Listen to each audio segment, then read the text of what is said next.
Welcome to On Her Shoulders, a program of New Perspectives Women's Work Project, which seeks to reclaim and celebrate women playwrights from the past.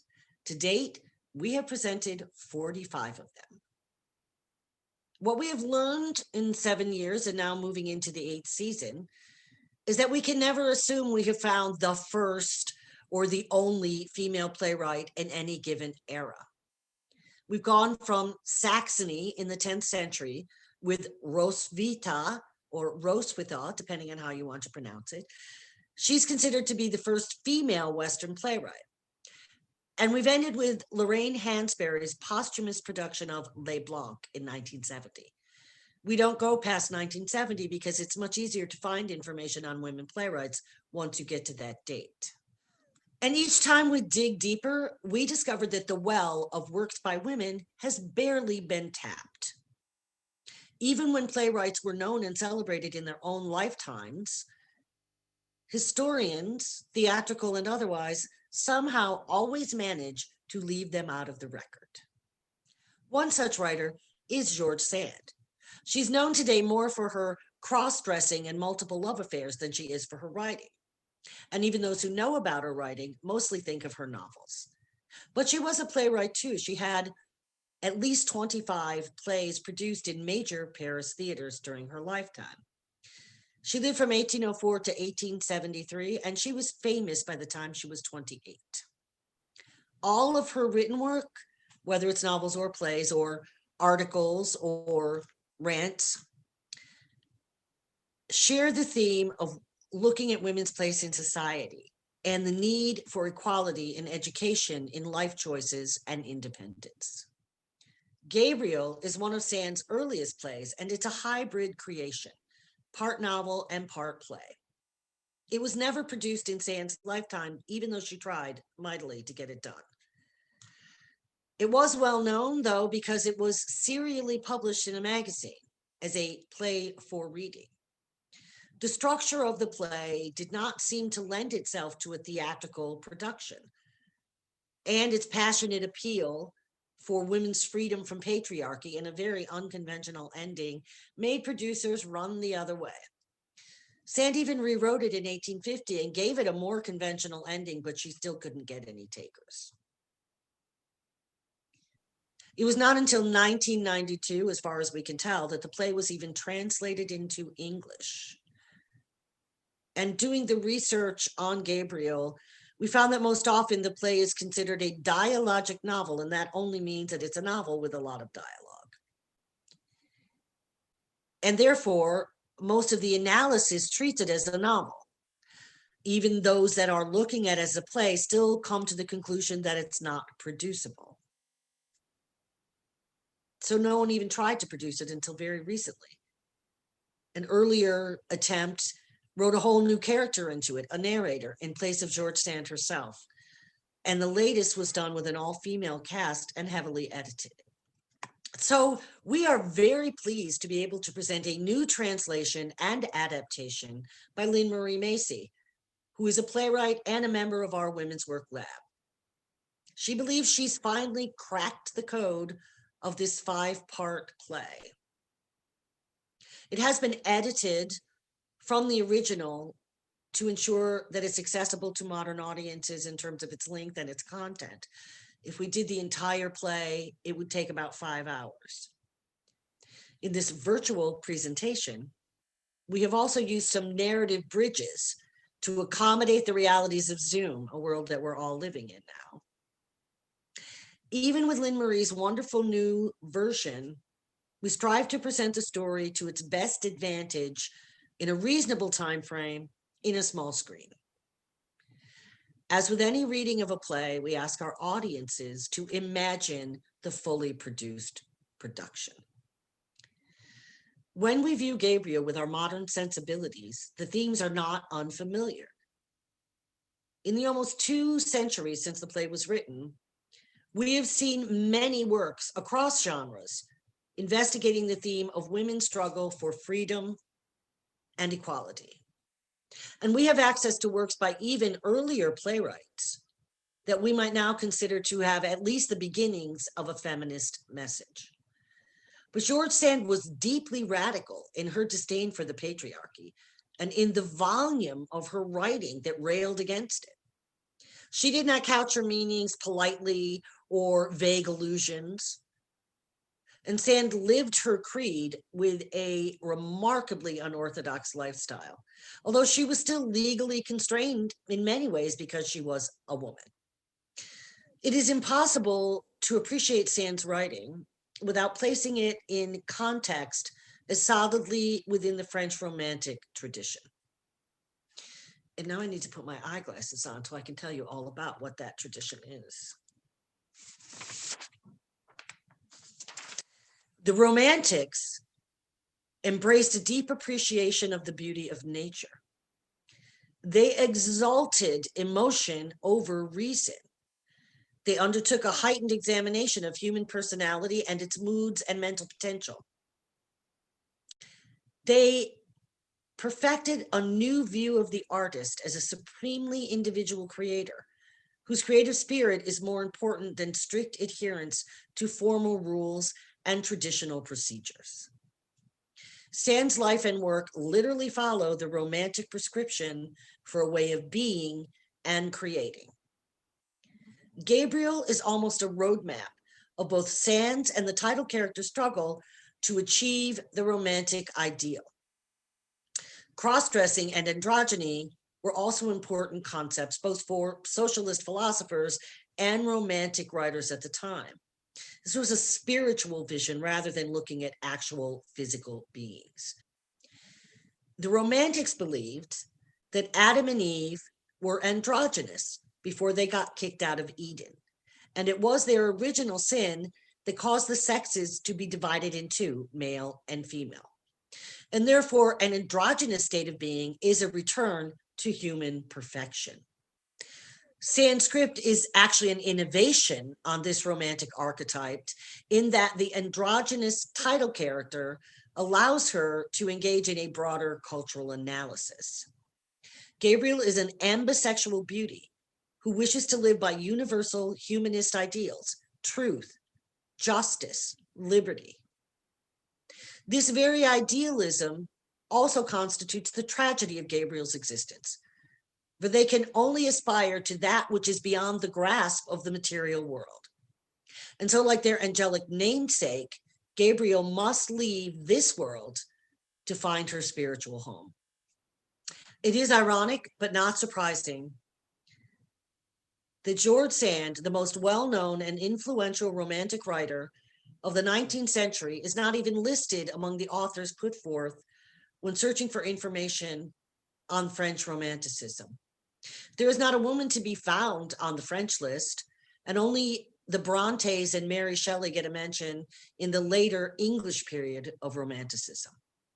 And yet, all the men who are on the list were friends and colleagues of Sand's, and among her greatest admirers, most notably Victor Hugo, who spoke at her funeral. As we often do with On Her Shoulders research, we find unexpected connections between the playwrights we are highlighting and other prominent figures of the time. Sand's influence was global, and I was shocked to find that Gabriel inspired an unlikely American writer to also attempt a novel with an androgynous protagonist. Julia Ward Howe is best known today as the author of The Battle Hymn of the Republic. The Hermaphrodite is an incomplete novel of Howe's about an intersex individual who in adulthood lives sometimes as a female and sometimes as a male. The work was not discovered until 1977. But once again, I find that I should not be so surprised. Even though I had known of Howe's substantial contributions to the abolitionist and suffragist movements, I had no idea that she wrote plays. So as we continue the On Her Shoulders research, we are finding that this well of women's work is deeper and wider than we ever could have imagined. There are endless riches to be lifted back up into the light, and it's a job that no single organization can complete. So we hope that everyone who watches this program is inspired to do a little digging of their own. The extensive research that New Perspectives has conducted in the last few years has resulted in the creation of a new database that's going to launch on our website very soon. And we're very excited by this. We have over 400 names and the list keeps growing. All this research has been volunteer work, as the work of women and artists too often is. And that's why we're very grateful for donations from our audience. If you have made a donation for this program, thank you very much.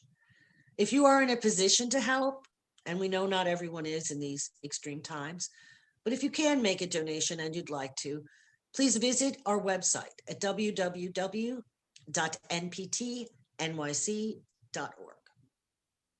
And I'd also like to thank Lynn Marie Macy and Luisa Battista, without whom this program would simply not exist.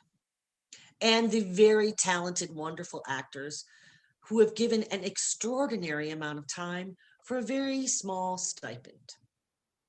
We would really like to compensate these artists a little bit better, and your generosity can help us do that.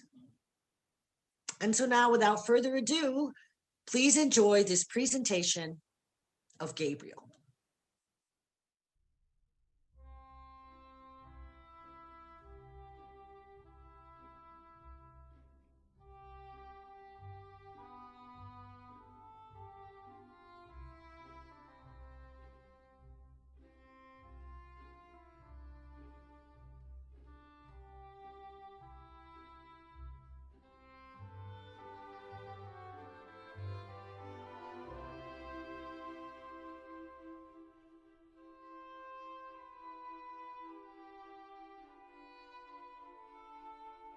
Your Highness must be exhausted. No, thank you, and good Lord for wine, comrade to old blood. You've endured an uncomfortable journey. There was a time I crossed Italy from one end to the other for the most trivial affair, a romance, a mere caprice. Now only the gravest of circumstances would induce me to undertake such a journey.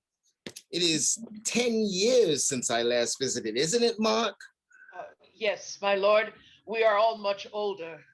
You're not even 60, still so young. Yes, my lord. And still so stupid. Now leave us, my good Mark, but leave that bottle here. Yes, my lord. Go, my friend. My lord, shall I inform Lord Gabriel of your Highness's arrival?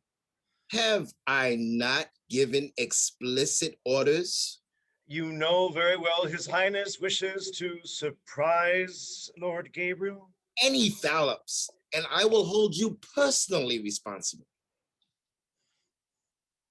Are you sure he's the only person besides you and Gabriel's nurse who know? We keep your secret sacred, Your Highness. Providence has championed your designs. You wrote me that Gabriel is handsome. He's a living image of his father. I hope he's more courageous. His poor father was a timid soul, good Julian. I had such difficulty persuading him to keep the secret on his deathbed. I have no doubt the burden of it hastened the end of his life. More likely it was the untimely death of his beautiful wife. The fault lies with me. Father, I can endure the full truth. I know I've made hearts bleed. What's done is done. Gabriel is 16. He must be of good size. He's well over 5 feet, Your Highness, and still growing. Tall. They indeed insist us in our enterprise. And his figure, is it a little masculine? I would prefer to deceive myself. Don't tell me anymore. I will see him soon. Tell me about his education. Everything Your Highness ordered was carried out. Has his mind been shaped with all the knowledge required of a prince? Latin, I hope. He has Latin like yourself and Greek like you, Father. Very well. I grant you the superiority on that point. What about history and philosophy, letters? Indeed, he is quite the prodigy. Tell me, does he have serious tastes? He loves fine horses, rich clothing, and sparkling weapons. but he also relishes invigorating exercises, hunting, swordsmanship. His courage and tenacity support any lack of physical strength.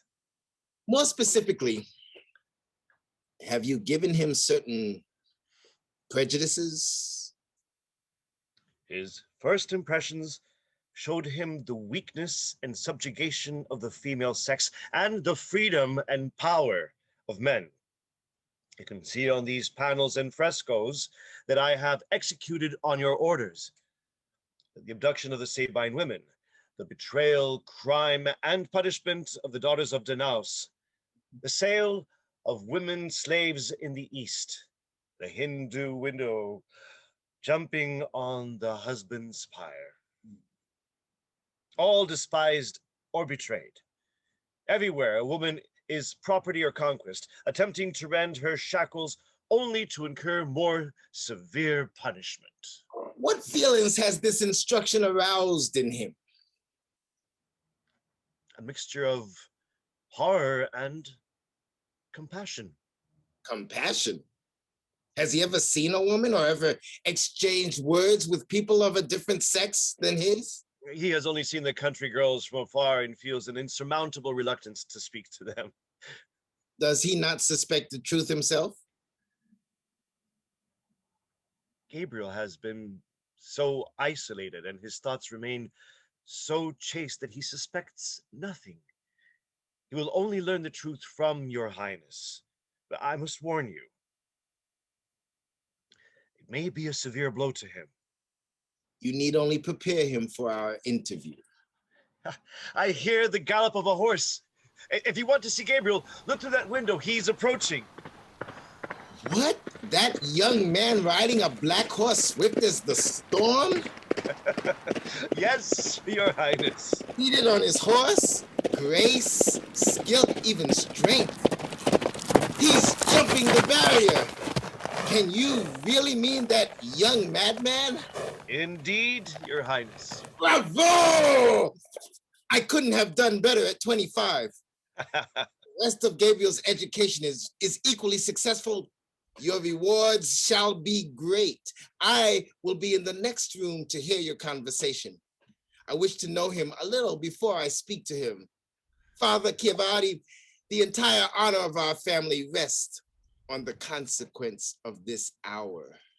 His desire for independence will ultimately triumph over his scruples. I hope you're right. I hear him. His step is confident. I will enter here. When you want him to appear, knock over a piece of furniture. I'll send him to you. Very well.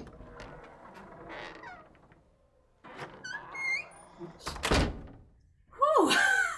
I am shattered. My horse almost threw me. 3 times he started in the midst of the race. That's never happened before. My squire says it's a bad omen. Really? I say it merely foretells my horse is becoming bad-tempered. I was frightened, actually. You needn't put it quite that way. Father, why should I disguise my thoughts? What shame is in them? A man should never be afraid. Father, say rather a man should never be cold or never be sick. I believe a man should never let his enemy see that he is afraid. Man has a natural disposition to face danger. That is what distinguishes him very particularly from women. Oh, why do you always talk to me about women? I have to say, I do not feel that my soul has a sex. There are days when I'm out riding and I feel I could leap the most dreadful precipices in the mountain just for fun. Then there are nights when I would not pass a graveyard without a light for all the glories in the world. My dear Gabriel, you are very contrary today. Let me be contrary then, and take you with your own argument. I do not understand. When I was a child of 10, I was unaware of danger and more reckless than you, a wise and far-sighted man. It follows that absolute bravery is not the exclusive share of man, but rather the inexperience of the child, and who knows, perhaps even that of woman. You are unusually contemplative. I don't tell you everything that crosses my mind. I'm in a mood, Father. I want to make sport of everything. Are you so lighthearted? Just the opposite. I had a strange dream that disturbed me all day. Nah, your behavior is merely childish. I dreamt that I was a woman. That is strange. And where did this fantasy come from? You must explain it to me, dear Professor. So, this dream was unpleasant to you? Exactly. In my dream, I was not an inhabitant of this world. I had wings and I soared through the world. Sublime voices sang all around me. I couldn't see anyone, only light and brilliant clouds which glided through the heavens, reflecting my own face. And there I saw I was a young girl in a flowing dress wearing a crown of flowers. You were an angel, not a woman. I was a woman because suddenly my wings went numb and the clouds closed over my head like an impenetrable sparkling dome. And then I fell and fell, and I had a heavy chain around my neck whose weight dragged me down to the abyss. And when I awoke, I was overcome with weariness and dread. Let's not talk about it anymore. Do we have a lesson today? I have important news and must claim your full attention. A letter from my grandfather.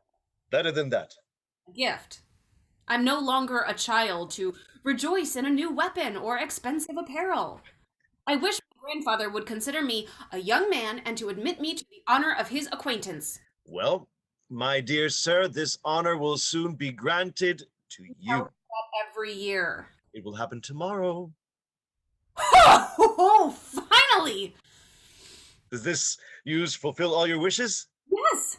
I have a lot to say to my noble kinsman, questions to ask him, and probably some things with which to reproach him. Criticisms? For the solitude in which he has imprisoned me since I came into the world. I am tired of it. Father, I want to see the world. I want to know everything, feel everything, brave everything. We raise falcons in cages and cause them to lose their instinct for freedom, but a young man is endowed with more memory and mental acuity. The prince will reveal his intentions. Gabriel, my task towards you is complete, and I do not wish His Highness to find it badly fulfilled. Oh, so if I show some common sense, all the honor will go to my dear tutor. But if my grandfather finds that I am a fool, my instructor will say that he could get nothing from my pitiable brain. Scamp! Will you listen to me at last? I thought you told me everything. I have not yet begun. You belong? Well, if you keep interrupting me... I'm mute. I have often explained to you what primogeniture is and how the succession of principality with the titles, rights, privileges, honors, and wealth attached to it. Are you listening? Pardon. The wealth. I know it by heart. The wealth attached to it can pass in families from the elder branch to the younger branch through the law of inheritance transmission to the eldest of the male children of one of the branches, when the collateral branch is no longer represented except by daughters. Is that all? Really, if you never teach me anything more interesting, I'd rather know nothing at all. Have a little patience, Gabriel. Remember, I employ a great deal of it with you.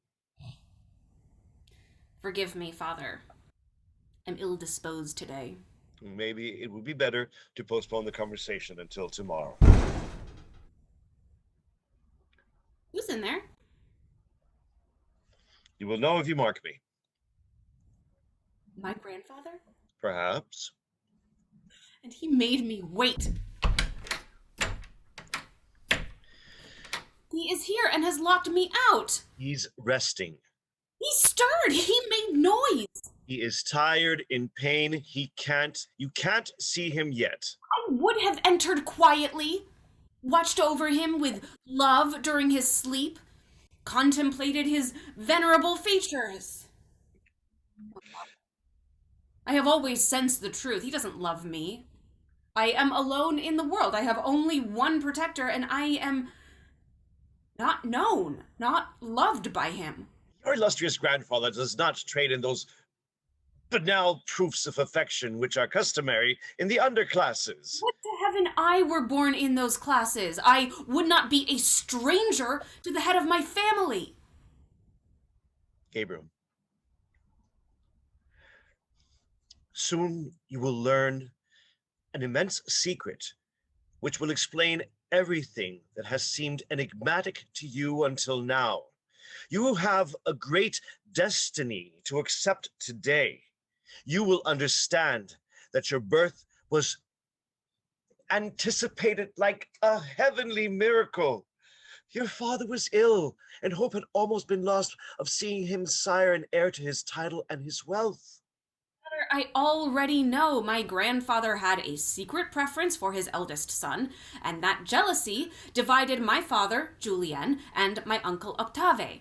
Then I came into the world. Unparalleled joy for all. I see. This transfer of inheritance from male to male is an unfortunate law, even unjust. A continual displacement of possession between the various branches of a family can only arouse hatred between close relatives and force fathers to despise their daughters. But what do I know? Ambition and greed must grow strong roots in a family assembled like a pack of starving wolves around the quarry of an inheritance. What, father? Are you astonished I still have some notion of justice and love of truth? Gabriel, for heaven's sake, be less sharp in the presence of your grandfather. I have a better opinion of my grandfather. I would like him to hear me. I would be happy if he understood that for 2 years he has been mistaken in sending me children's toys. You do not understand what his affection for you has been. Do not be ungrateful. Should I thank my grandfather for being his grandson? Rather, he should thank me for being born as he wished me. He did not love his second son. He would have been mortified to leave his title to Octave's children. I have understood that for a long time, in spite of you. You're not a great diplomat, father. You are too honest a man for that. Gabriel, I beg you. The prince is awake. I will see him at last. I will know his mind and ascertain his plans.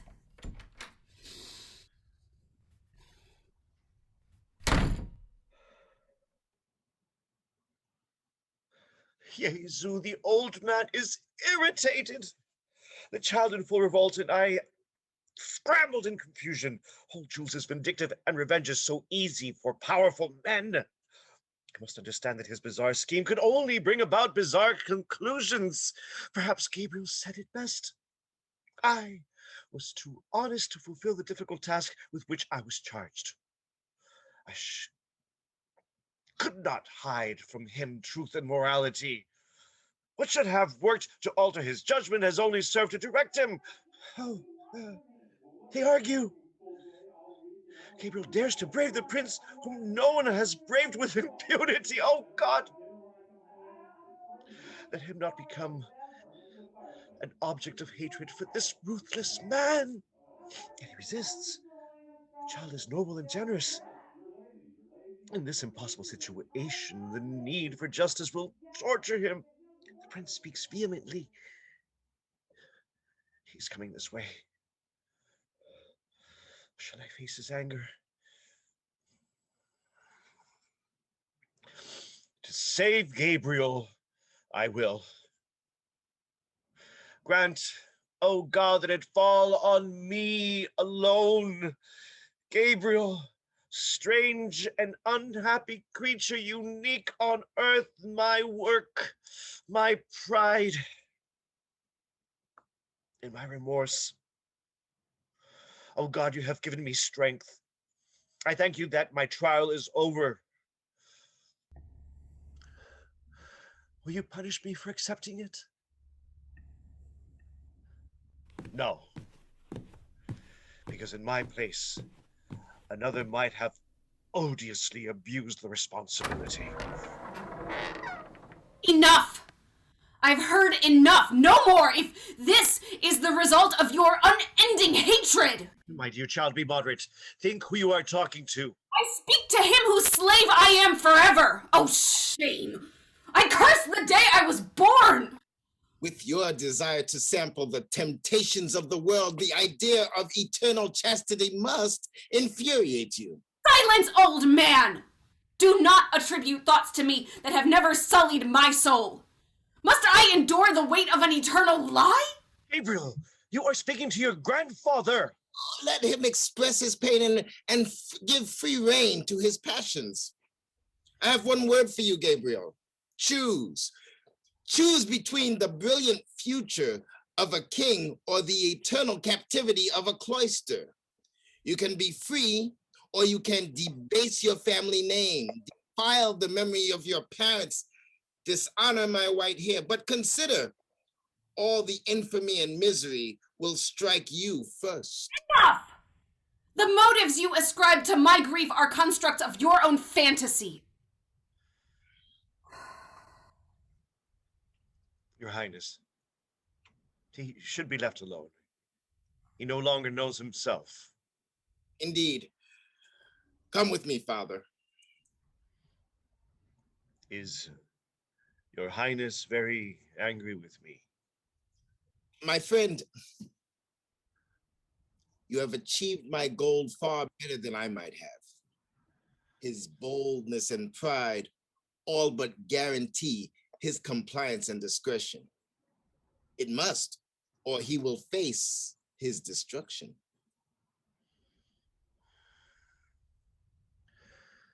A heart of stone.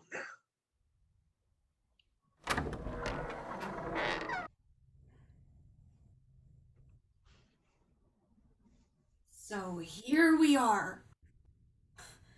Admirable cunning. To convince me of the horrors of femininity only to crush me afterwards and say, this is what you are.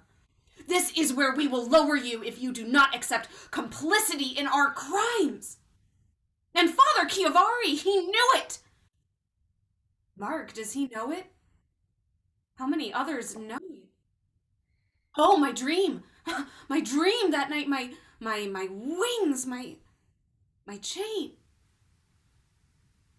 But the old man is snared in his own trap. He's exposed the most sensitive crux of his hatred, hid the existence of my cousin from me. Poor, wandering, debt-ridden vagrant plunged into debauchery, and the cruel old man rejoices, triumphs to see his grandson in misery, all because the father of this unfortunate youth dared to thwart the tyrant's absolute wishes. I will stretch out my hand to you. I will fill the depths of your misery with my riches and restore the inheritance which belongs to you. But what is his name? Where will I find him? I'll find out. And when trust and friendship have established equality between us, they will know it. Old Jewel, since you believe chastity so distressing to me, your torment is to know my soul is more chaste and my will more resolved than you could ever conceive. Ah! Oh, courage! My God, the support of the weak, the defender of the wronged.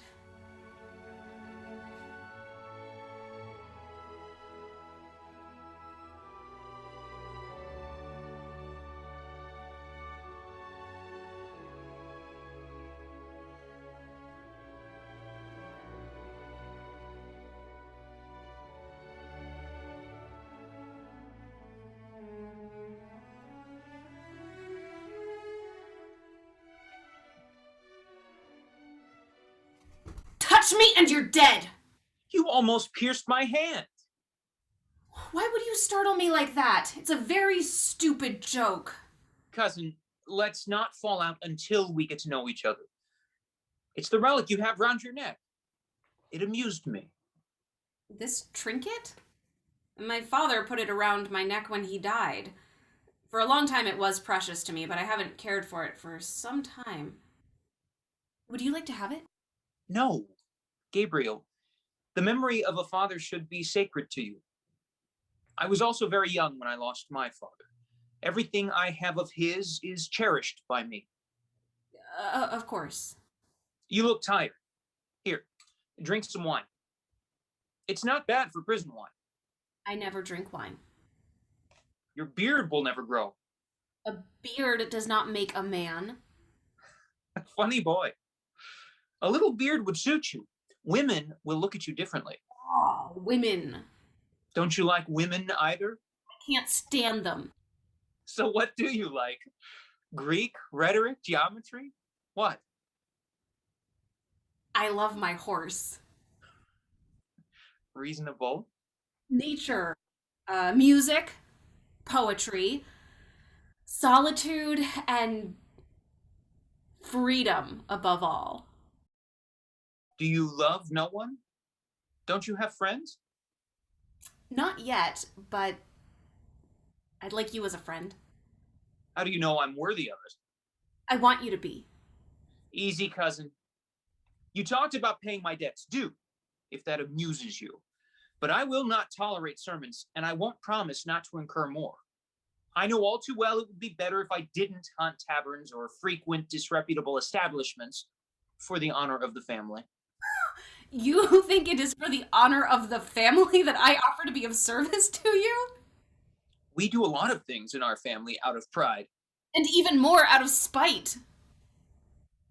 What do you mean? We hate each other in our family, and it's very sad. I don't hate anyone. Heaven has made you rich and reasonable, and me poor and extravagant. But I happen to like my joviality and good nature much better than your gravity and wealth. You see, I have no reason to hate you because I have no reason to envy you. Perhaps I should accept your friendship. Excellent. Won't the old prince be angry if we are friends? Absolutely furious. I won't disrupt your life with a romantic friendship where all the joy would be on my side and all the sorrow fall on you. I don't want it. But I do want it. 8 days ago, I was still a child. I knew nothing about the history of our family. I didn't know you even existed. Then they told me I was the hope, the savior of an illustrious family of which you were the enemy and the shame. Did old Jules really say that? He is punished enough by the sorrow and fear that plague his old age. I saddled my horse, ordered my old servant to follow, and came to find you, to ask you to consider your own well-being and share everything with me, as a brother. I implore you, do not reject my sincere heart, which begs your friendship. Gabriel, there is more loyalty, wisdom, and righteousness in your young head than in our entire family. We will be brothers and laugh at the old quarrels of our fathers. We will make mutual concessions, so we always agree. I will make myself a little less wild, and you will make yourself a little less wise. Let old Jules rant and scold. All the revenge I want for his hatred is to love you with my whole heart. Astolphe, a great weight is lifted from my shoulders. You came to the tavern to find me. I heard you went there every evening. You were almost murdered in that gambling den. And without your courage, I too might have been killed. Never again will I expose you to such mortal dangers. I will now employ the prudence I do not reserve for myself. My life seems more precious to me, united to yours. Oh, Astolphe, look. The day has risen. May our friendship be as pure and brilliant as the dawn of this new day. Your lordships, on learning your names, the governor has ordered your immediate release. Freedom is like excellent wine, Gabriel. Never wait until you are thirsty to drink it. Let's go. Old Mark, wake up. Our captivity is over. My dear master, do you mean to go out arm in arm with Lord Astolph? What will His Highness say? His Highness will have reasons enough to be surprised. I'm keeping my promise to behave like a man.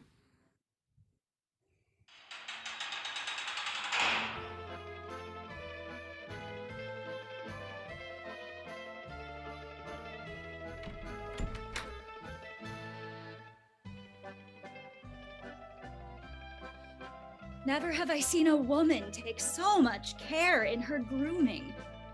I see you, scourge of my purse, enemy of my salvation. Have you come to find me? How the beautiful young bird admires his own reflection. And they say women are preoccupied with beauty. The great lord does not deign to turn around. Patience. I won't be ready anytime soon. Again! Oh, he is handsome. Much more handsome than Antonio. And there is no greater status than to be on the arm of a handsome horseman. It adorns one better than all the jewels in the world. Oh, such a pity he no longer has the means to gift a belt clip or a brooch to a woman. Who would put a feather on a hat like this? These haberdashers imagine themselves couturier. Oh, what a magnificent plume! Astolph, the costume designer, will surely make you pay for it. Where did you get enough money to rent such fine clothes? How this apartment has changed. I hadn't noticed. What luxury. He's turned this place into a palace. Tapestries, paintings. Brand new velvet furniture with fine gold trim. Did he receive an inheritance? My God, how did I miss this? I must be blind.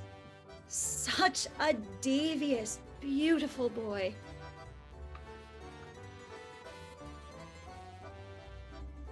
It's quite useless. I am on the path of virtue. When will the handsome Narcissus deign to turn his head away from his mirror? What do you want from me? I'm in a hurry. Your mirror absorbs you. Well, what is it? I'm looking at you. You're nicely dressed. What are your plans tonight? Antonio is taking me to dine at Chez Ludovic's. Excellent. That is our destination as well. Oh, it will be a magnificent carnival celebration. The most beautiful girls in Rome are invited as every cavalier brings his mistress. And you see, my costume is not in bad taste. But is it Antonio's taste? I do not recognize his accustomed generosity.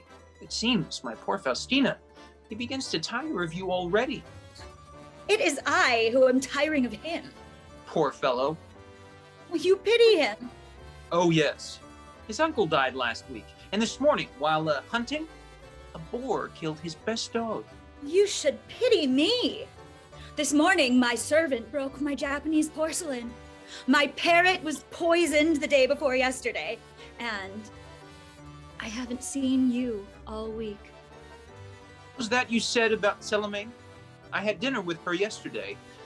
And you, where are you dining tomorrow? With you. You think? It's a fantasy I have. I have another one. What is it? To go to the country with a charming creature I have recently conquered. Euphemia, no doubt. Ha! Salome? Oh. Francesca! Oh, thank you very much. But who? Do I know her? She's from a small village. Beautiful as love, shy as a doe, wise and faithful as... As you. Yes, as faithful as me. And that's saying a lot because I'm hers for life. Congratulations. Will we see her tonight? Yes, I'm taking her to Chez Ludovic. She is a masterpiece of nature. Artists everywhere will vie for the privilege of sculpting her form in marble. But I will not consent. I am jealous of my treasure. Take care she doesn't slip through your fingers like your fortune. Farewell. I came to offer myself as your date tonight. A trick I wanted to play on Antonio. But since you have engaged another lady, I'm going to find Menrique. He'll do anything for me. Menrique? You couldn't do better. See you tonight at Chez Ludovic. He's more debauched than ever. He'll squander the last of his inheritance on this new coquette. And next week, the Count will be in prison and his girl in the street. Dinner with Menrique? I'll stop her. No. Gabriel would despise me. My good companion. How he yields to all my whims. He is so wise, so pure, but humorless as he watches me continue my crazy life without reproaching me. How I wish he would take his share in my pleasures. I'm afraid none of this will amuse him, and he only humors me. If I had any sense, I would correct myself on the spot. I would read books. I would immerse myself in classical authors. I would even go to confession. He's been dressing for a long time. Gabriel, are you ready? Let me in. No? As you wish. He locks himself in like a fastidious little lady. Ah, of course. He wants me to see him in the full splendor and effect of his costume. I'm convinced he will make a charming girl. Faustina will be fully taken in and die of jealousy. Dear Gabriel, how he resisted my brilliant idea. Truly, it is I who am a child, and he the wise man, filled with indulgence and devotion. Oh, I am going to amuse myself at the expense of Faustina. Antonio last week, Menrique today. How rapid are the steps of woman in the career of vice? My companions are right. They think me a fool. I dream of romantic love, and when I press a wild creature in my arms, I prefer to imagine that I love her. How Antonio must have laughed at me while toying with that miserable mad woman. Gabriel, come on! Faustina must have lied. She wouldn't have gone to find Menrique like that. She's not that brazen. There's still time. I can stop her. She can't have gone far. Infuriating. He's a woman, no more to me than an object of vanity.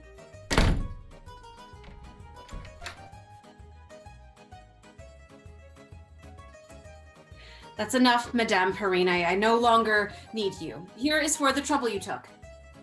Oh, this is too much kindness. Your lordship will appeal to all women, young and old, rich and poor, because heaven has done everything for him. He is of a magnificent, most elegant... Madame Perrine, good evening. Really too generous. Your Highness wouldn't even allow me to help you. I only fastened the belt and the bracelets. If I dared give Your Excellency one final piece of advice, I would tell him that his lace collar rises too high. Your lordship has a lovely round neck, like that of a woman, and shoulders that would look enticing under this transparent veil. Thank you. Entertainment must not be so serious an occupation. It's better that way. Indeed. Yet I know more than one great lady who might murder for the narrow belt and the smooth skin of your Highness. Please, that's enough. Yes, your lordship. I do not understand any of this. Such fierce modesty. He must be a Huguenot.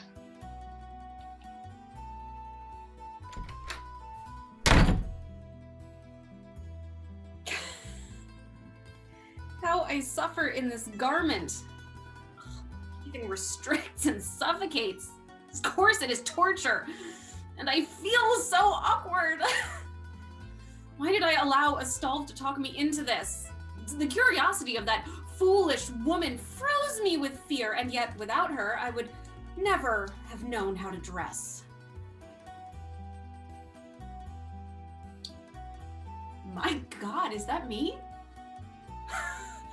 They said I would make a beautiful girl. Is it possible? The women only praised me for her payment. Astolf will find me ridiculous. This costume is indecent. These sleeves are too short. Oh, I have gloves.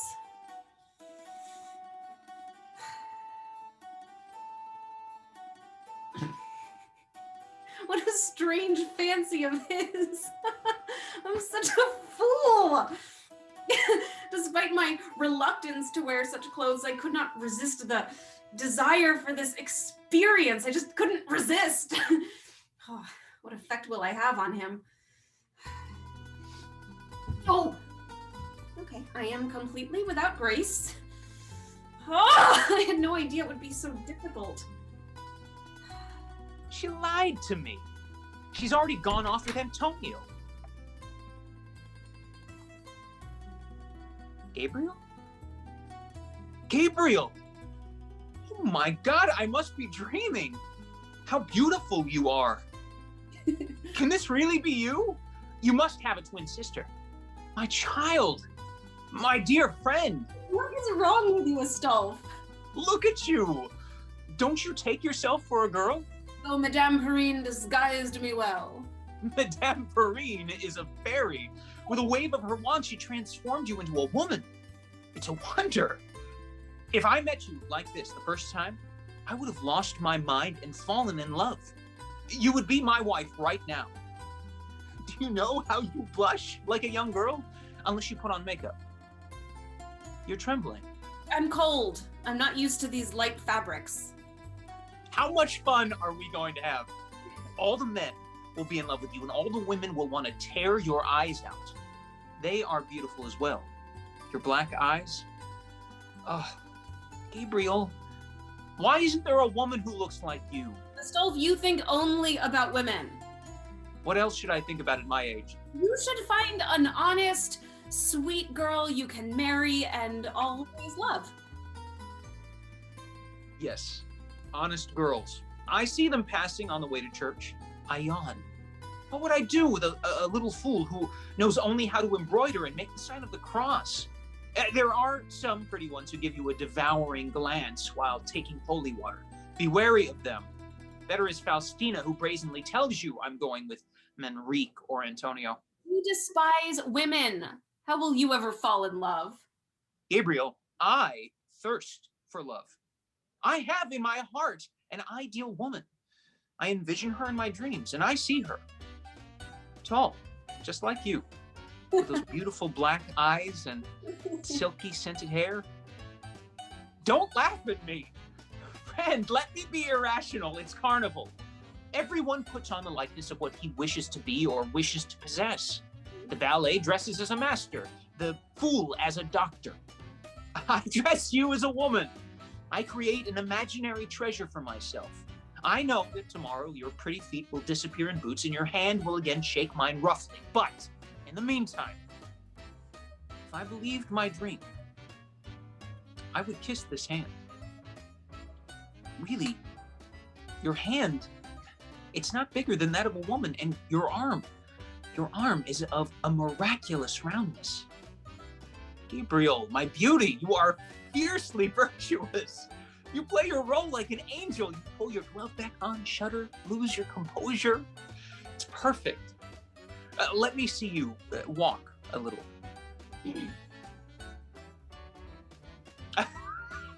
Wait. Take smaller steps. I can walk and talk as little as possible, for I have a loud voice and little grace. Your voice is full, but gentle. And I assure you, your awkwardness is adorable. It's a more powerful attraction than all the studied science of coquettes. Your costume is charming. Did Madame Perrine choose it? No, she brought me a silly gypsy outfit, and I asked her to make me this white silk gown instead. you will be better dressed in that simple gown and pearls than all the plumed and variegated women in the city. With that wreath of white roses around your forehead, you look like the marble angels in the cathedrals. Who gave you this idea? A dream that I had some time ago. You're dreaming of angels? Well, don't wake up, because my dear friend, in life, you will only find women. My poor Gabriel, never love. What woman would be worthy of you? The day you fall in love, I will be sad. I'll be jealous. Then shouldn't I be jealous of the women you run after? Funny. I hear knocking. Quick, to your role. Antonio and Faustina, they've come to get us. Quickly, put on your mask and cloak. Gabriel, come, cheer up. It's carnival, come on. Long live the joy.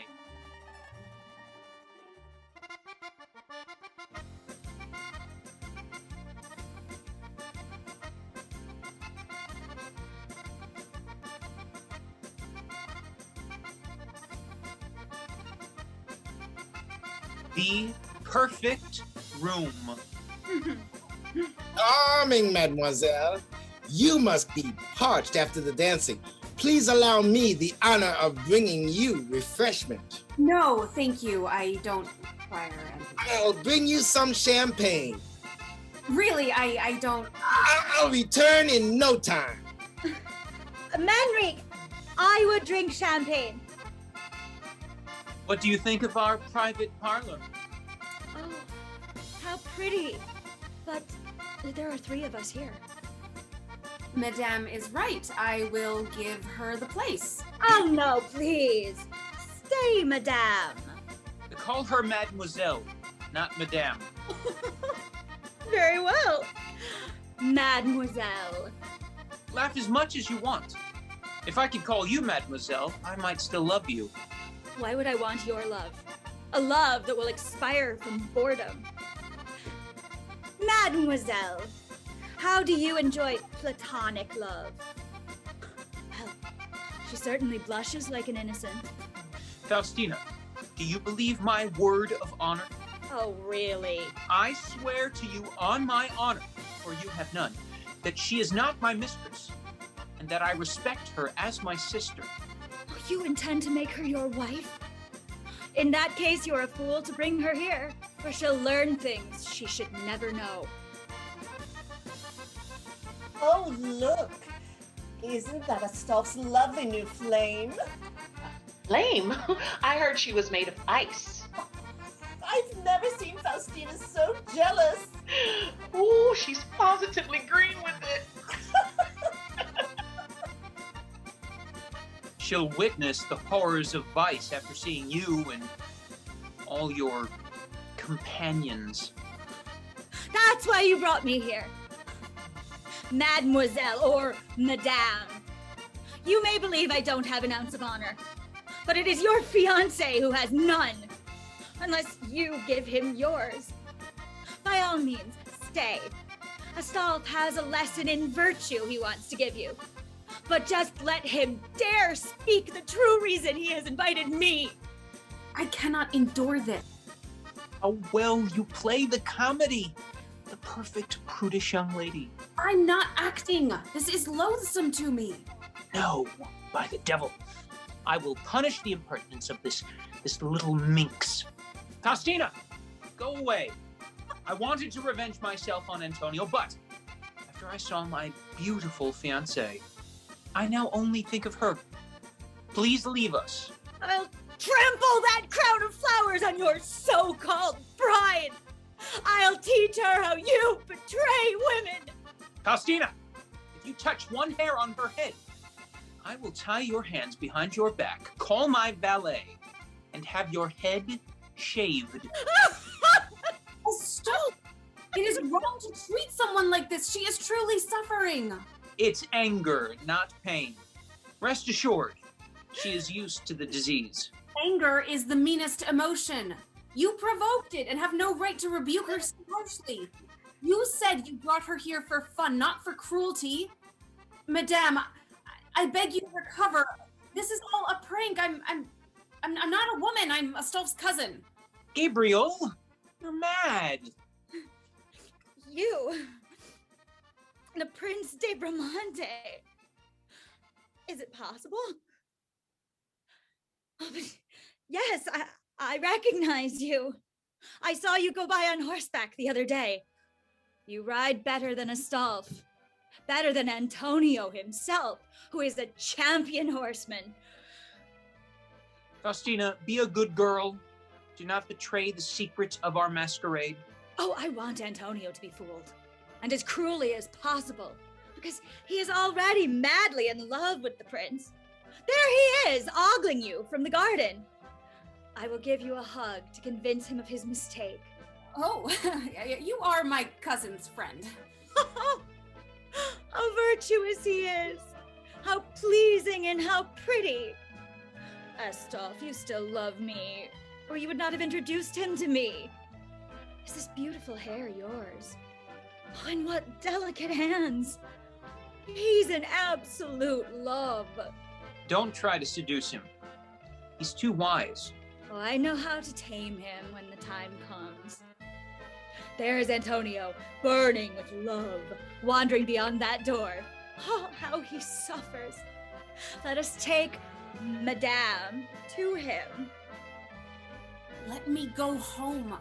This joke tires me. I hate this costume, and I don't like your Antonio. All the more reason to laugh at him, my beautiful cherub.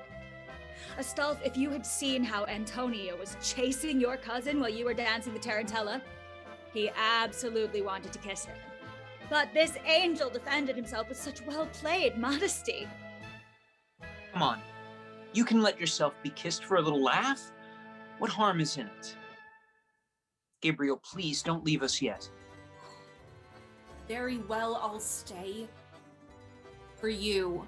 Oh, the lovely child. My friends, why are you hiding this charming creature from the rest of us? You must come join the party. Antonio! You're just in time. We were all discussing a stroll in the garden to see the fireworks display. I am content to join you. Thank you. I'm comfortable here. Come, dear girl. You will enjoy the fireworks. Antonio will surely guide your steps through the roses. With pleasure. Astolph! Come.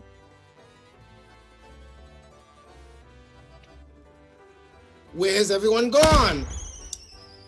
Fireworks, right. Why am I always the last to know?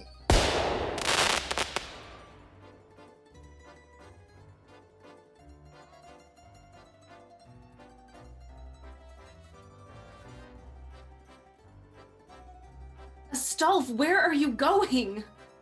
I need to breathe some fresh air. All this noise, wine, and perfume fill me with revulsion.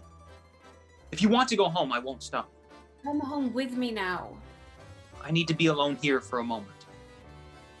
Is it a woman? No. A quarrel.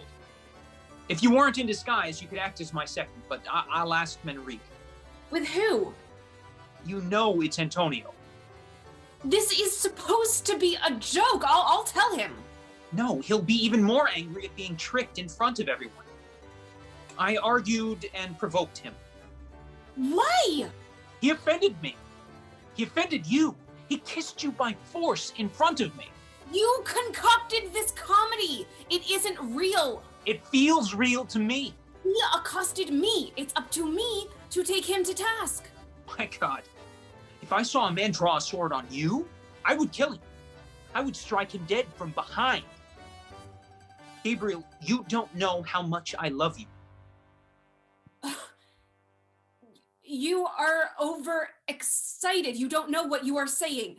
Oh, I was sober at supper, but now I feel more drunk than if I'd been drinking 3 nights straight. We all admired how well you acted your part. I wasn't acting. I was furious. When I think about it now, I'm in a cold sweat. We laughed. Everyone was laughing. Except you. Your eyes. You seem to be suffering a cruel kind of martyrdom. I was acting my part. You played it too well. Gabriel, I must be under a spell.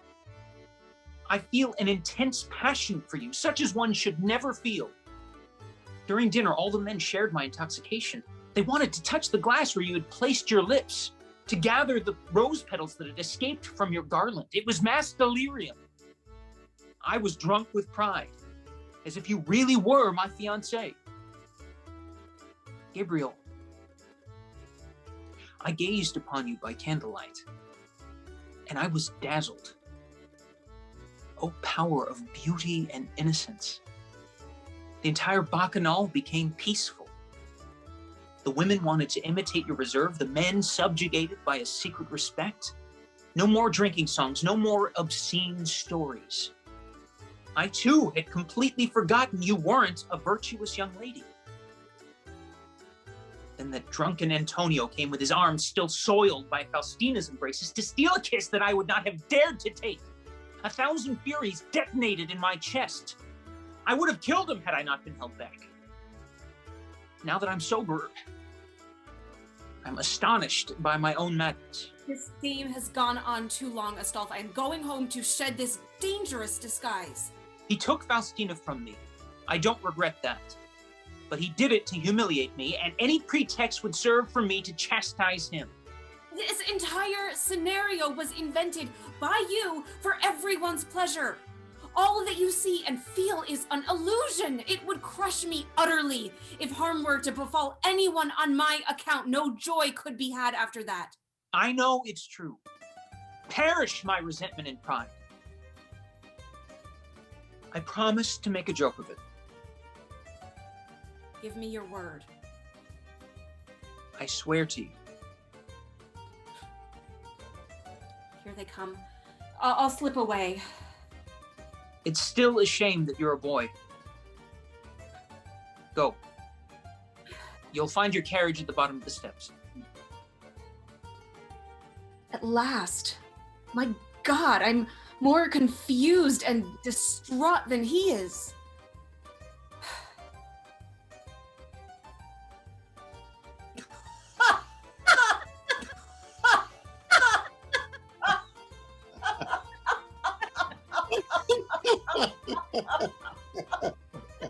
Tremendous! An admirable jest!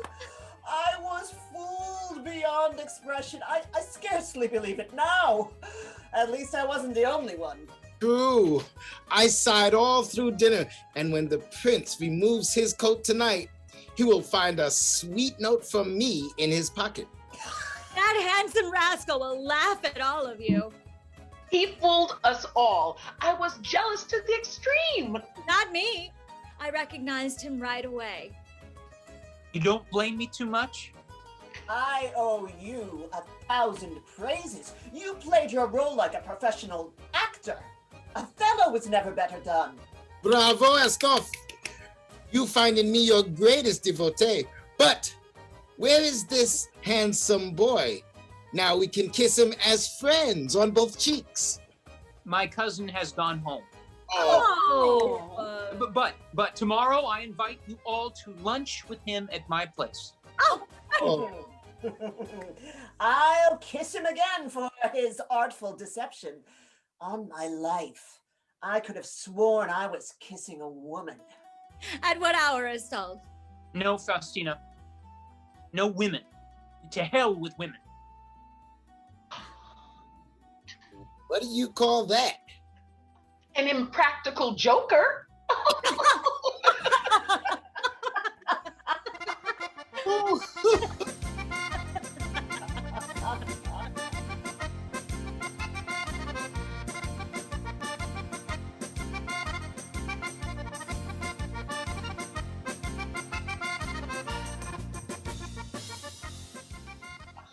1,000 pardons, madam. Lord Astolfo hasn't come in. This is Lord Gabriel's room. It's me. Don't you recognize me, Mark? Good God. Can I believe my own eyes? A woman. My lord as a woman. Don't worry, old man. It's not for long. A woman. I'm quite dismayed. What would His Highness say? This once, my grandfather would find that I am not at all behaving like a man. Come now, go to bed, Mark. Tomorrow you will find me more boy than ever. Good night, my friend.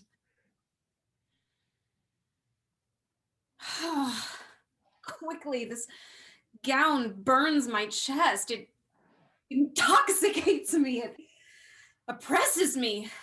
Oh, what confusion. Oh, my God. Oh, but how? All these laces, all these pins.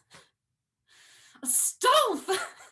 Your confusion will end with your illusion. When I leave one disguise for another, you will be disenchanted, but will I find calmed blood under my doublet and the return of innocent thoughts? Oh, his last embrace overwhelmed me. Oh, I cannot undo this blouse. I must hurry.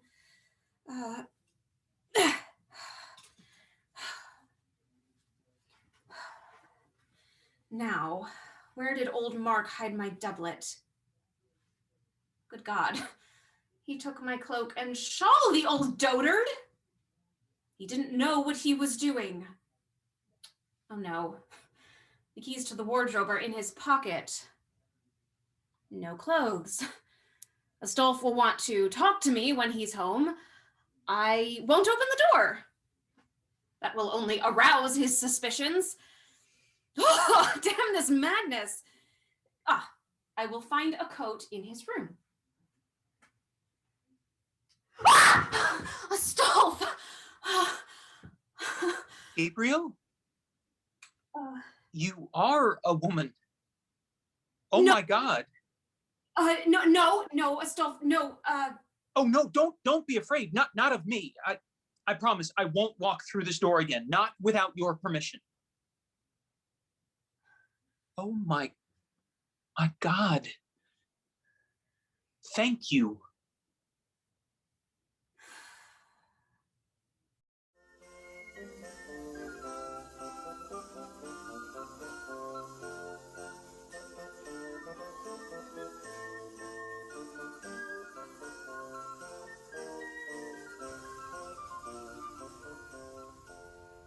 Signora, will you go hunting again tomorrow? I will, Brother Comey, if my husband wishes it. Your answers always cut short any proper conversation. I'm not inspired by mindless chatter. You put me off. You won't put me off that easily. I'll find a morsel of thought to provoke a response. If I had a beautiful young wife, I would not allow her to expose herself so publicly, galloping astride a hot-blooded horse through the fields and forests. Do you tire of our company so quickly? I saw Astolph in the avenue of chestnut trees. He waved at me to come join him. I can accompany you there. I want to go alone. Do you see how I am treated? Your ladyship must exempt me from toiling for her salvation. I am discouraged by her rebuffs. Such a strong, prideful spirit. Brother Comey, it is your duty not to be discouraged when bringing back a lost soul. Not a stitch since yesterday. Her tangles are tangled. All she does is break threads, loose needles, and waste silk. Oh, here is a pretty flower which would look well on an altar front.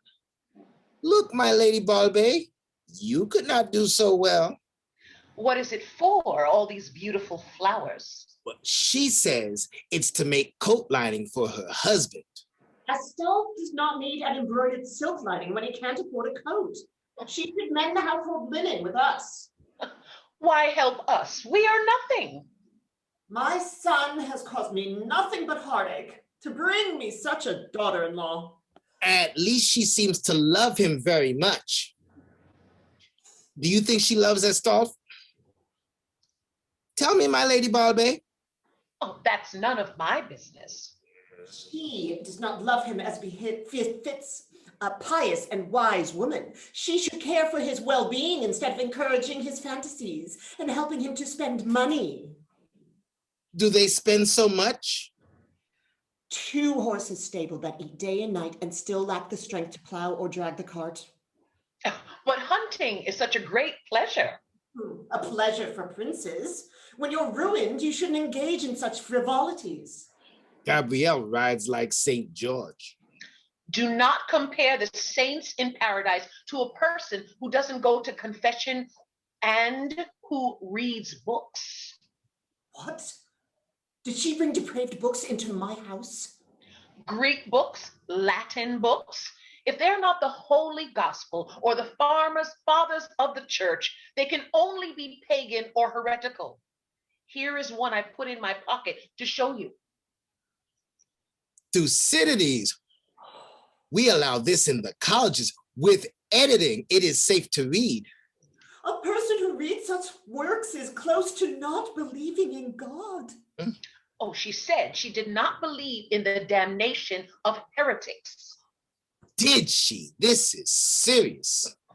Making a horse jump over a wall is not the act of a modest person. In my youth, we rode horses with modesty.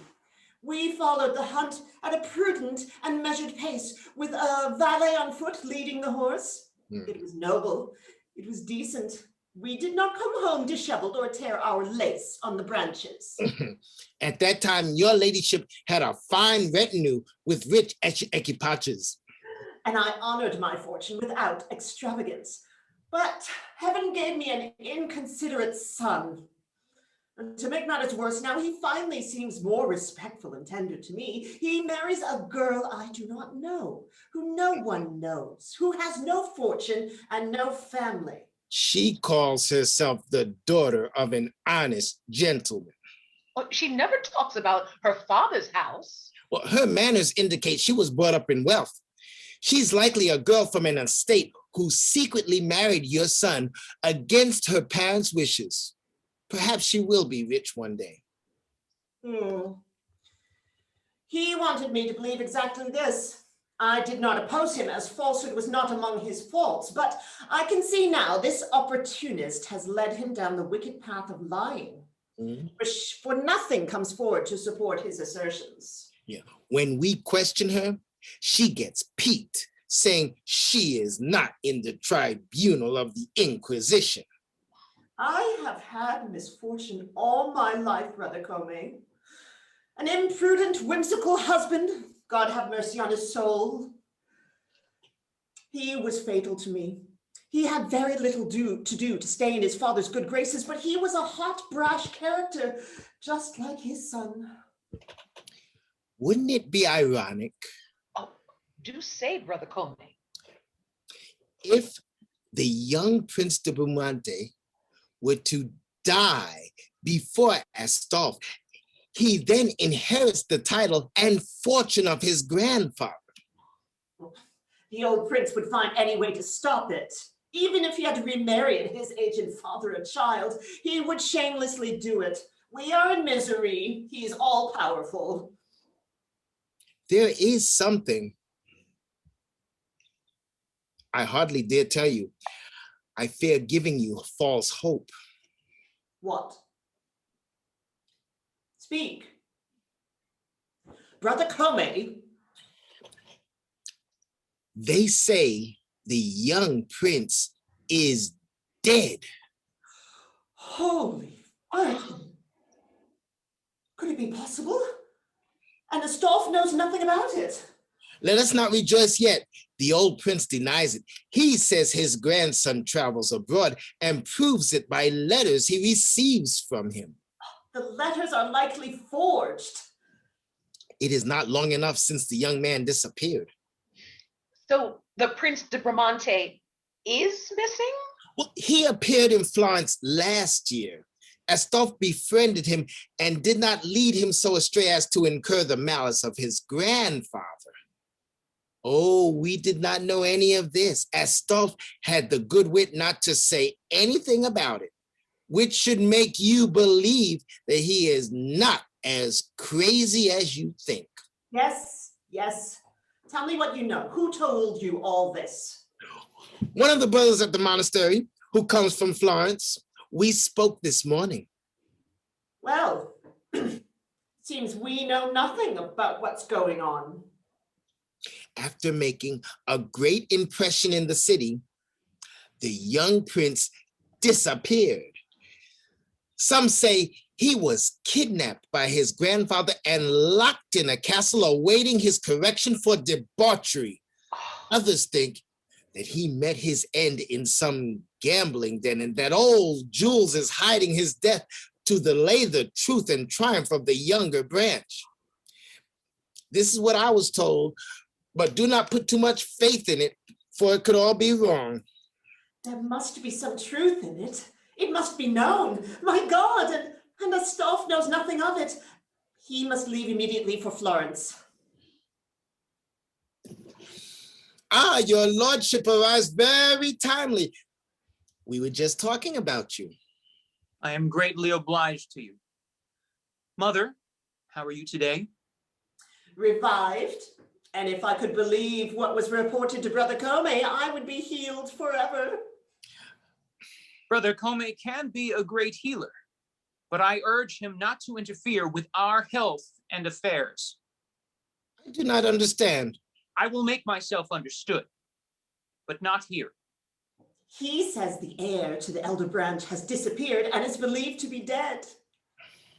Gabriel is in England, Mother, completing his education. I received a letter from him.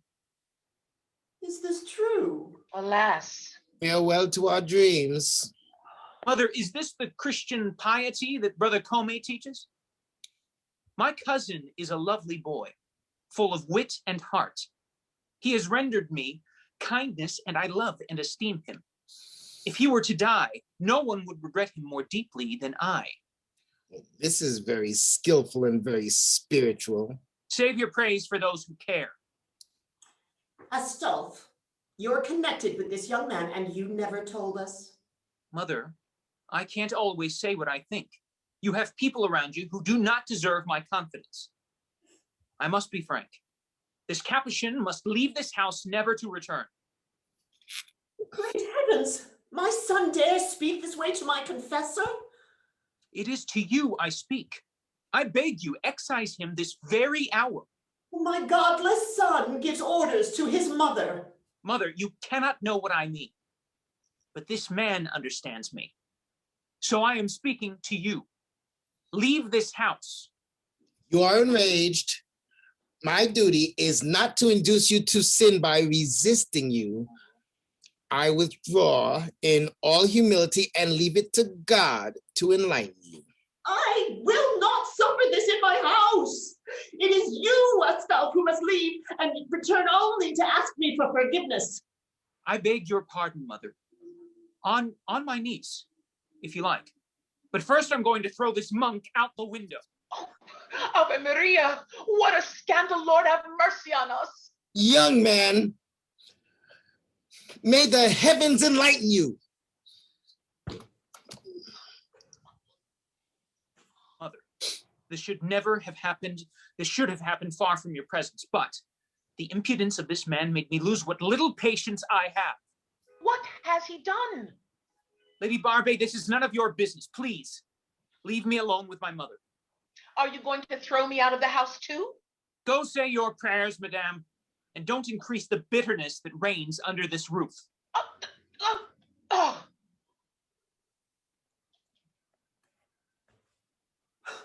I will put an end to your regrets and show you into what hands you have handed the secrets of your soul. This holy man pursued my wife with his disgraceful solicitations. Your wife is ungodly. He tried to bring her back to God. I instructed him to do so. Your pure soul cannot conceive of his base appetites. This wretch burned with shameful desires for Gabriel, and he dared to tell her so. Gabriel said that. It's a slander. I don't believe it. Let us see if she supports her lies in front of this holy man and in my presence. How can you talk about my wife like this? What is happening in this family? I returned full of confidence and repentance, seeking only esteem and happiness. To taste happiness, you must offer it to others. You and your wife only shower me with sorrows. I can only weep for myself. though I do not feel guilty. But Gabriel? What are the supposed crimes of this angelic creature? I have suffered in silence and carried a mountain of injuries upon my heart. I hate her, your Gabrielle. I hate her for pushing you every day to deceive me by pretending to be a girl from a good family and a rich heiress. Well, she's only a scheming nobody, without fortune, without family, and what is more, without religion. I hate her because she ruins you by leading you to mad expenses, to hate the people who surround me, who are dear to me. I hate her because you prefer her to me.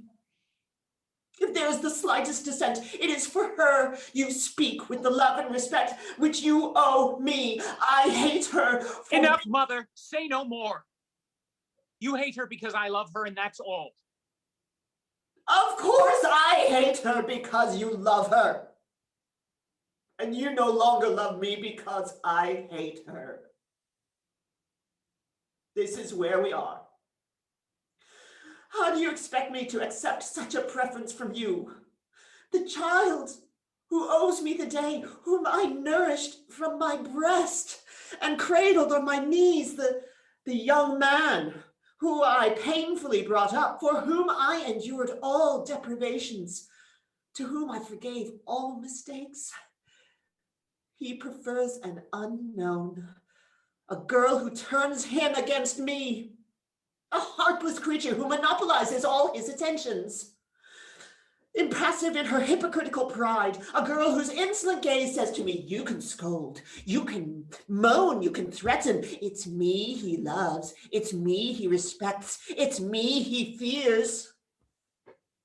One look from her eyes and you will follow her, even if it's to abandon me on my deathbed. You would gladly walk over my body to go to her. My God, and you are surprised that I hate her. Jealousy. Unquenchable thirst for domination. I thought jealousy was reserved for the vile torments of cowardly and vindictive souls.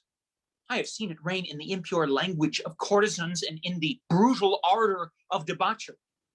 I myself have battled against those fierce instincts which demeaned me, even in my own eyes. Jealousy, mother, the shameful discords, the ridiculous quarrels which degrade everyone who indulges them.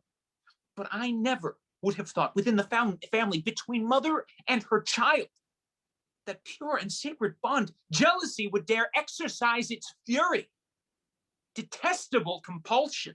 How is it possible I meet you even in my mother's womb? My son, I do not know to what extent it is appropriate for a son to chastise his mother, but I will receive it as a test to which God condemns me. Mother, do not leave. You are in too much pain, and so am I. Let me retire, Astolphe. I need to be alone and ask God whether I'm to be outraged or repentant.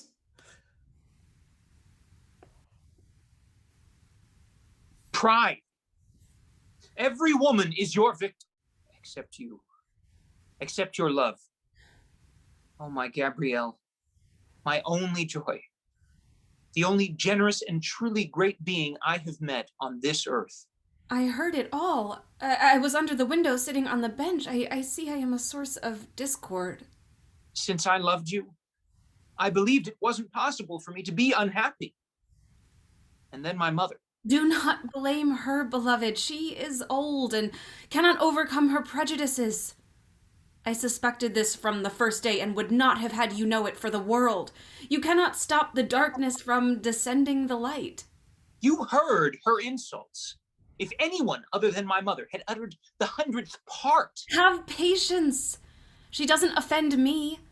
I know how to endure it. Do I not have in your love compensation for all ills? Provided you find in my love the strength to suffer our miserable situation.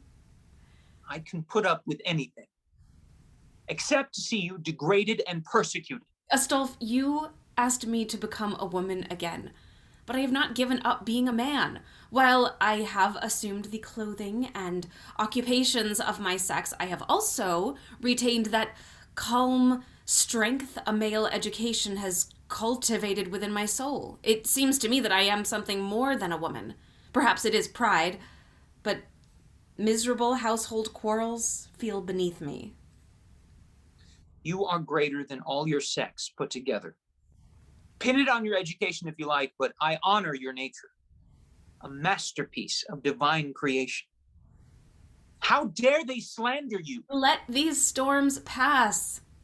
I will do my best to ward them off. Perhaps I could have shown more consideration. Our hunting excursions are disliked. I can refrain from participating. They find me too elegant and useless. I can dress more simply and submit myself to more household chores. Give up your horse? You cannot. And your dress, it is already so modest. A little adornment enhances your beauties. As a young man, you loved rich clothes. Gabriel, you would suffocate under the heavy farthingale and starched collar of Lady Barbet. Housework would spoil your beautiful hands, whose touch dispels all clouds. And what would you do with the poetic outbursts of your intelligence in the midst of stupefying household minutiae? I could not see you oppressed without openly rebelling. You have sacrificed yourself enough for me. I didn't. I trusted you, that's all. I had my fears, but you calmed them. Astolf, I have the strength of mind to accept the small travails. I have not ceased to be your brother and friend by becoming your companion and lover. Have you not changed your life for me? I did nothing but leave my disorder and debauchery, which more and more horrified me, for a sublime love. I have the best of friends in you. One evening, God performed a miracle and made me a saint. That saint is you. I see that you are calm now. Go kiss and reassure your mother. Or let me speak to her for both of us. My sincerity will touch her. It is impossible that she is not loving and generous. She is your mother. Beloved, I will go and find my mother and show respect and submission. That's all she asks. After which we will leave here. For her evil is without remedy. I know my mother. You would make vain efforts of patience and virtue, and no one would believe it. They would be humiliated by your superiority.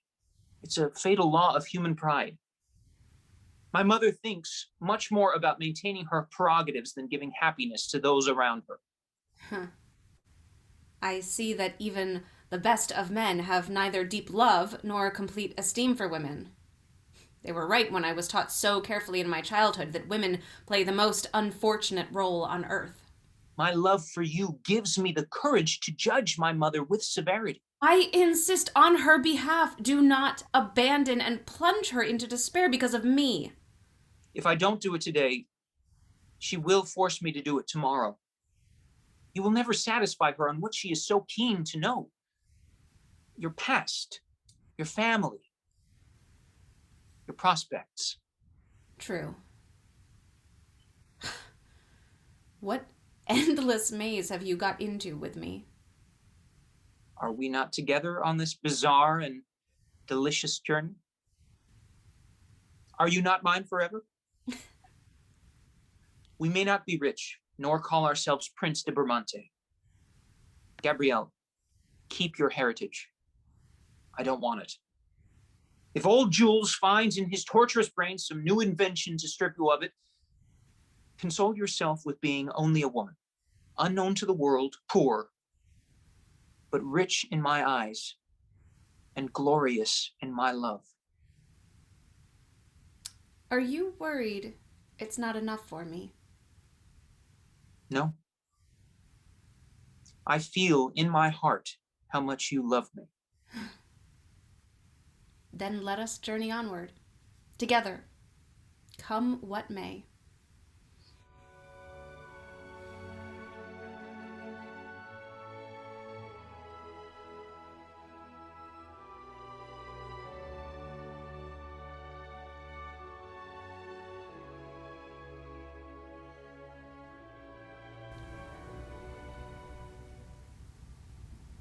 Mark will be back today.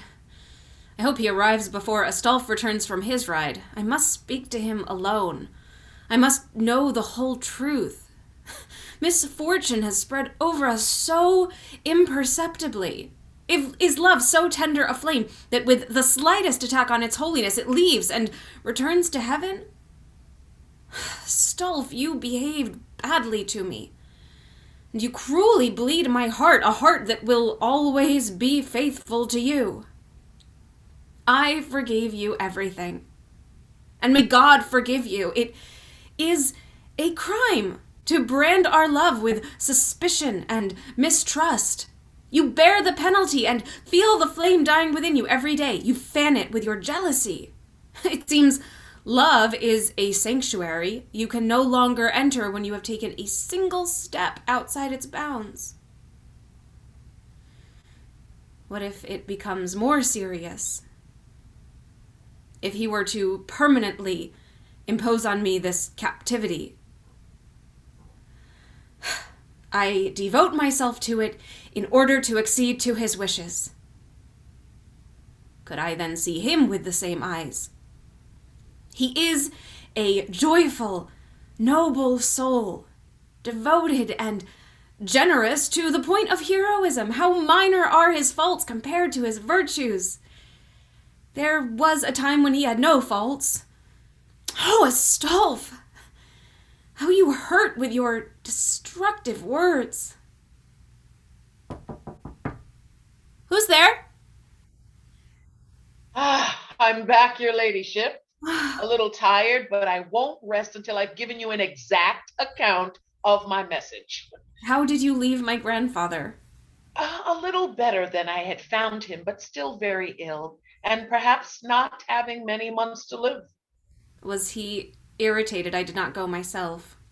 A little. I told him that your lordship had twisted his ankle in the hunt and that you were held back in bed with great regret. Did he ask where I was?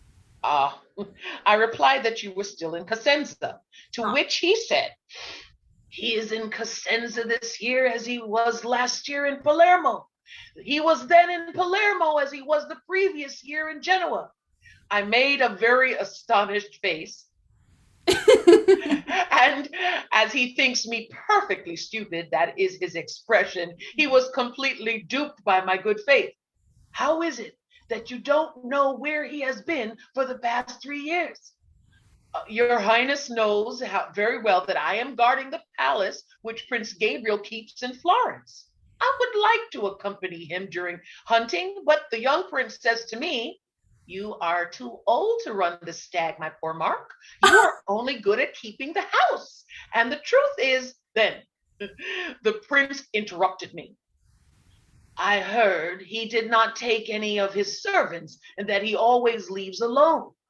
We also observe that Astolf Bramante leaves Florence around the same time.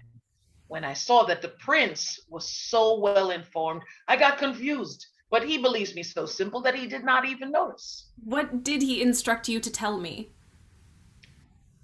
You will tell your Lord Gabriel he must come and take my orders. He has little time to lose if he wants to find me alive, and if he wants me to legally confer on him his title and inheritance, which, after my death, could very well be successfully challenged. Does he think that Astolf wants to cause a scandal? He does.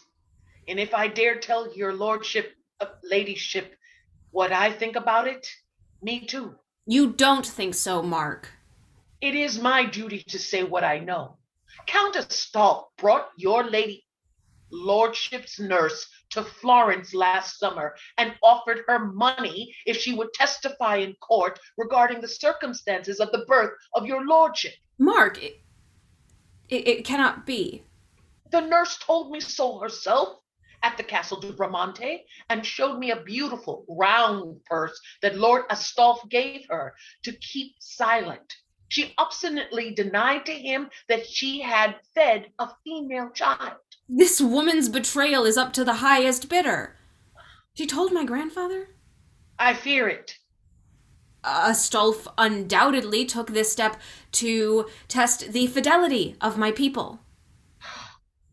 I believe it is time for your lordship to hear your grandfather's intentions. All the more so, for when I left the castle, Father Chiavari whispered to me, tell Gabriel on behalf of a true friend that he must obey his grandfather or pretend to obey him blindly. And if he does not, he must hide himself so well that he is safe from danger. The prince's violent threats are serious. If he perceives the honor of the family compromised by the slightest risky step, I fear he is capable of anything. That is word for word what your tutor told me. I will not ignore his warning. Go and rest, my good Mark. You really need it. Mark, if my husband asks you any questions, be careful not to mention the nurse. Yes, your lordship.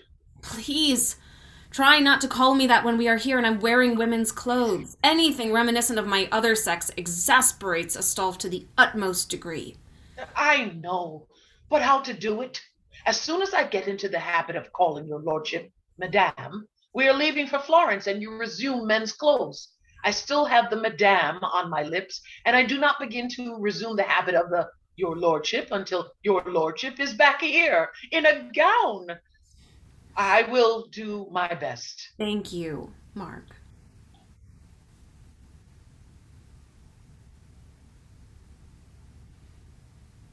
The story of the nurse is a ruse of my grandfather's to turn me against Astolph. He will have paid this woman to tell my poor Mark such a tale, certain that Mark would inform me. Astolph disdains the title he could succeed. If he had had the slightest regret about it, he would have told me, and I would offer it again freely. I never believed it possible for him to make me suffer. I had that blind, fervent confidence. Now, I must admit it would be painful for me to give up being a man, because I am not long happy in this other shade of my life, which has become a mutual torment. Would Astolph invent conspiracies against me? No, never. He's returning from his ride. I won't even mention it, for I do not require his assurance. Gabriel, your old servant is back. I just saw his horse in the yard. What news has he brought you from Bramante? According to him, our grandfather is dying. But in my opinion, he's not a man to die so easily. Whatever his faults towards both of us, we should not wish it. We shall not hasten the supreme moment when he must give a harsh recounting of the destiny of his children. Could he find a judge in heaven as indulgent as we are? Astolph, you are not listening to me. You are becoming more philosopher every day, Gabriel. You argue from evening to morning like an academician. Couldn't you be a woman at least for 3 months of the year? Those 3 months have long passed, Astolph. The first year it was 3 months. The second year, 6. And next year, I fear, despite our agreement, that quarter will invade the entire year. In the past, you weren't so insistent with me, and I'm sorry I didn't think to get rid of my erudition. You might have warned me on the first day you loved me that a time would come when it would be necessary to transform myself to keep your love.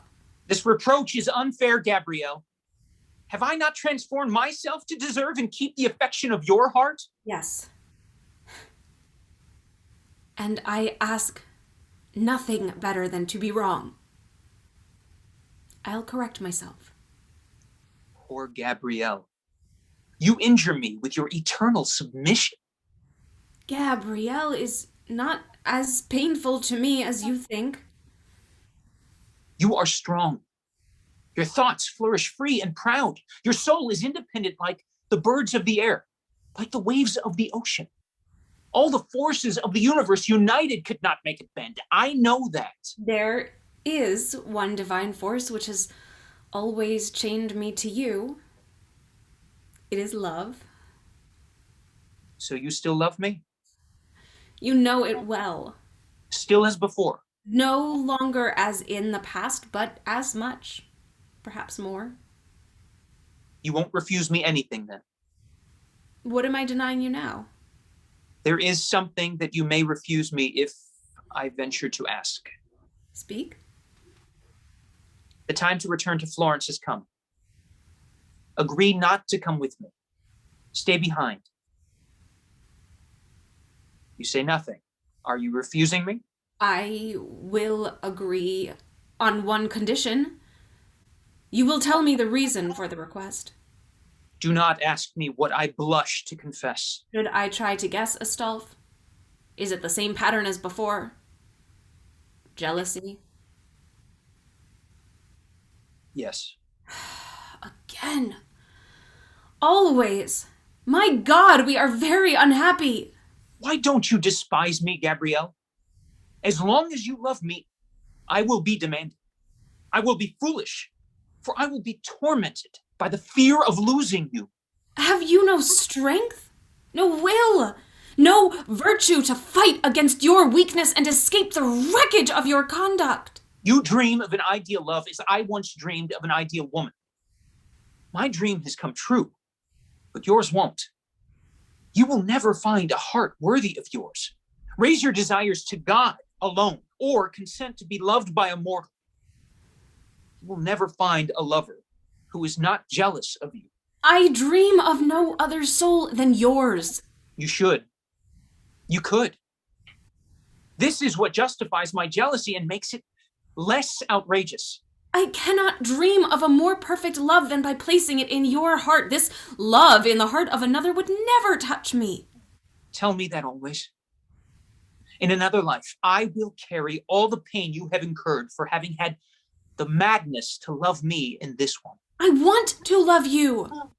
I want to heal you, to strengthen you against yourself. Promise me to try, and I will indulge you. We will not go to Florence, and I will remain a woman all this year, and my sadness will turn into incomparable happiness. Yes. Yes, I want it, my dear wife, and I thank you on my knees for wanting it for me. Can you doubt that I would gladly be your disciple? You've promised me many times before, yet you abandon yourself to new storms. My yielding only serves to increase your jealousy. I am unhappy here.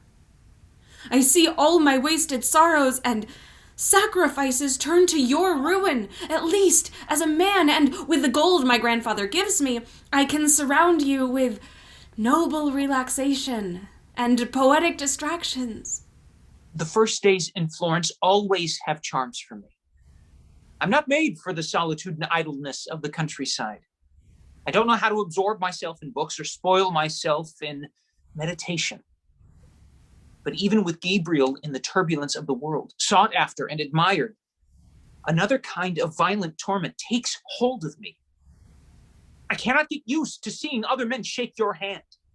I experience incredible torture when Manrique pushes his horse close to yours, or when the pitiless Antonio runs his heavy hand over your hair and jokes, "Once I burned with love for that beautiful hair." I fear he's guessed our secret and takes pleasure in plaguing me with his insinuations. The same irrational fury possesses me as it did that night at Ludovic's. These familiarities offend me more than they do you. I can spurn impropriety myself. But I suffer no less. In my mind, I accuse you of frivolity. I imagine you avenge yourself for my injustices and make a game of my torments. It takes all my strength not to let you see it. And now your strength is exhausted. My beloved, have mercy on me. God punishes me for lacking faith. I love you no less. But at the slightest cause, my fury rekindles. Do not despise me. Remove this curse from me. Make me love you as you want to be loved. Perhaps you do need a distraction. Do you really want to go to Florence without me? Sometimes I think it would do me good. But I know the most dreadful dreams will come to disturb my sleep. I would dream of you here with a rival. Why not lock me in a cellar? Pass me food through an opening, have the door walled, and take away the keys. No. A man could pass by, glimpse you through the window, and just seeing you, He will be happier than I, who could not see you. Is jealousy incurable? The more you give into it, the more you feed it. Astolf, your will alone can cure it. Undertake your healing as one pursues the study of philosophy. Try to uplift your passion. Where do you find the strength to uplift your passion? Do you love me only by exertion of reason and virtue? You're not jealous of me. I have sometimes felt it, as you know. But your example made me think seriously. I swore to myself never to imitate you. Gabriel. What is it? Who is entering the yard? Look. I hear the gallop of a horse. Antonio, it seems to me. It is Antonio. Perhaps he heard just now the scorn you gave him. Jokes come easily to you. What is he doing here? How did he find out where we are? Do I know more than you? I might guess. Oh, Astolf! Just now you urged me to go to Florence alone. Perhaps Antonio arrived a day too early. It's easy to get the wrong day and time when you have little memory and a great deal of impatience. Already you forget your promises. This is how you reward my deference, with outrage. Fury is my only option when I've been a buffoon. Insult me. Rage at me. Perhaps I'll still be foolish enough to ask your forgiveness. Oh my God! I can no longer bear this!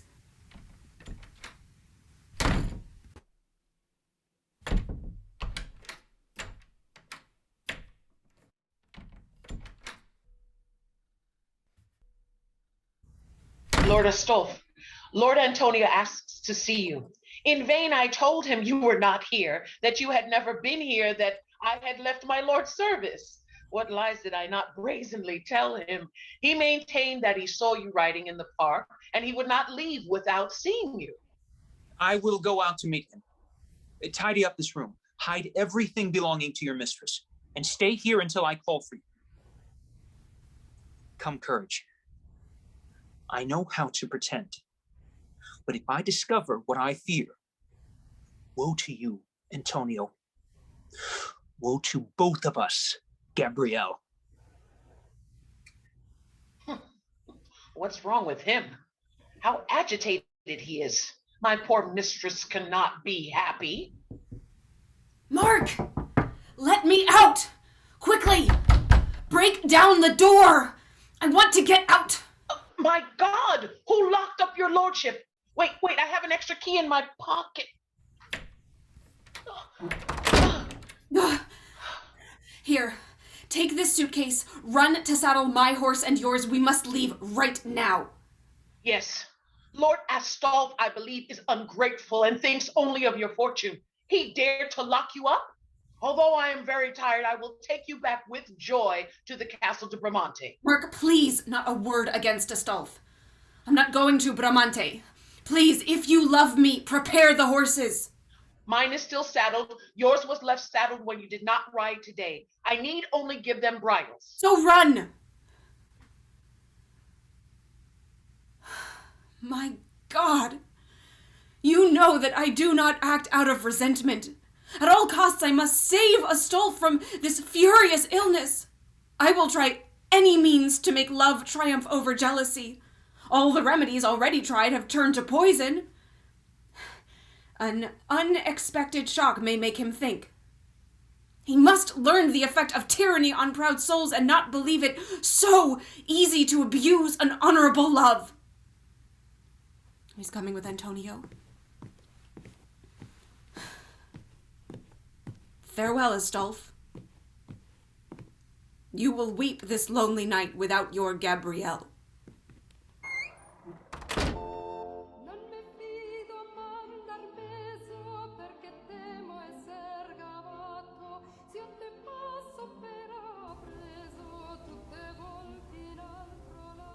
The Pope finally granted me an audience. Oh, God, protect me and make Astolf accept his fate. I abandon mine to you.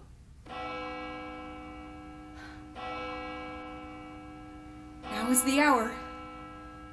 Forgive me this last deception. God knows the purity of my intentions. My life is a life of lies, but it was not I who made it that way. I have been chasing you long enough, seeking you, watching you. I have you at last. This time you will not escape me. Leave me alone, sir. I am not one of you. I am Antonio, your servant and friend. I have to talk to you. Please hear me. A pressing business calls for me. I wish you good evening. I have to talk to you about Astolf. You will hear me. Another time. This cannot be today. Tell me then where you reside. I can't. I will find out. You are welcome to try. I will succeed. But you'll hear me. Right here and now. I would have said it in 2 words. 2 words then! I won't listen to one more! Prince de Vermonte, your highness is a woman.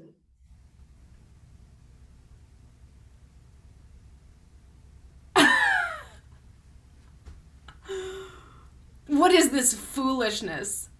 I hope it's a carnival joke. Foolishness. The word comes easily. If you weren't a woman, you wouldn't dare to repeat it. You are a fool as I am a man. No. You don't think you're a fool? I'll prove it to you. Oh! Stop there. If this blow is from a woman's hand, I will punish it with a kiss. But if you are a man, you will prove it. Right now. A moment. Since the day I saw you for the first time dressed as a woman at Ludwig's, I have not ceased to believe that you are a woman. Your height, your face, your reserve, the sound of your voice, your suspicious friendship with Astolf, complete with love and jealousy. I held you. I kissed you. You were not disguised at Ludwig's, but you are now. Your absurd suspicions are irrelevant. We must fight. I'm waiting for you. Patience, please. I could perish in this fight, and I don't want you to get the idea I wanted to court a boy. That doesn't suit me at all. I also don't want to fight with a woman. If you are a man, you've received my advances too harshly for me not to owe you a lesson. But as I am uncertain about your gender, we will fight. Please follow my example. Impertinence. To insult a man because he is neither tall nor robust is cowardice. Hold on to your uncertainty until you see how I use my sword, whether I have the right to carry it. This is the language of a man. You know that I have acquired a reputation for duels. Having a reputation does not take courage. But courage makes reputation. Are you still determined? You gave me a blow. I usually don't accept excuses, yet I will accept yours because I cannot rid myself of the idea. Excuses? Do you force me to hit you a second time? This is too presumptuous. En garde. Your sword is shorter than mine. Shall we exchange? I told you I was in a hurry. So defend yourself.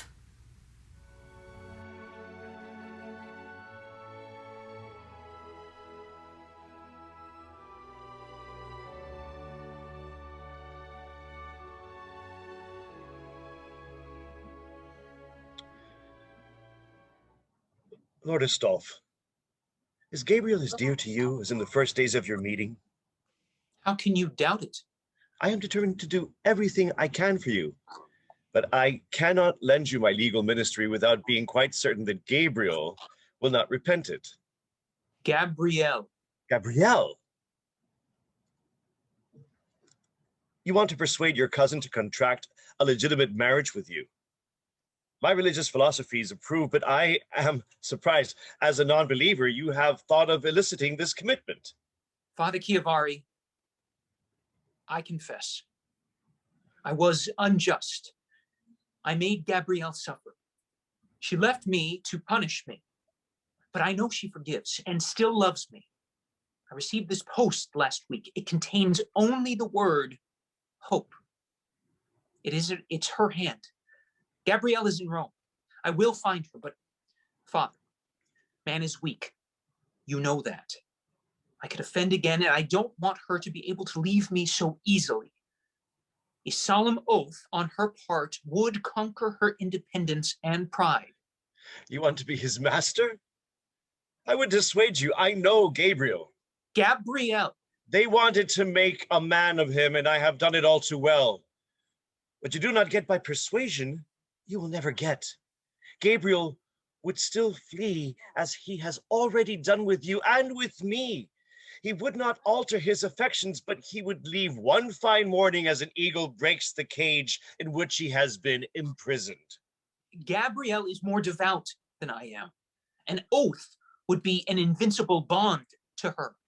He never swore any? She vowed loyalty to me in the face of heaven. If he took that oath, he has kept it and will always keep it. But she didn't swear obedience to me. If he didn't want to, he won't. He never will. She must. I will force her to do so. I do not believe that. You forget. I have all the means. His secrets, they're in my power. You would never abuse it. You told me. I will only threaten her with it. So, your intention is to unveil the mystery of his gender. Unless Gabriel unites with me in eternal bonds. He may give way. What he fears most in the world is to be relegated by law to the rank of slave. Father Chiavari, you put all these follies in her mind. An honest man would have undeceived her early and thwarted the intentions of the old prince. It is a crime. I repent.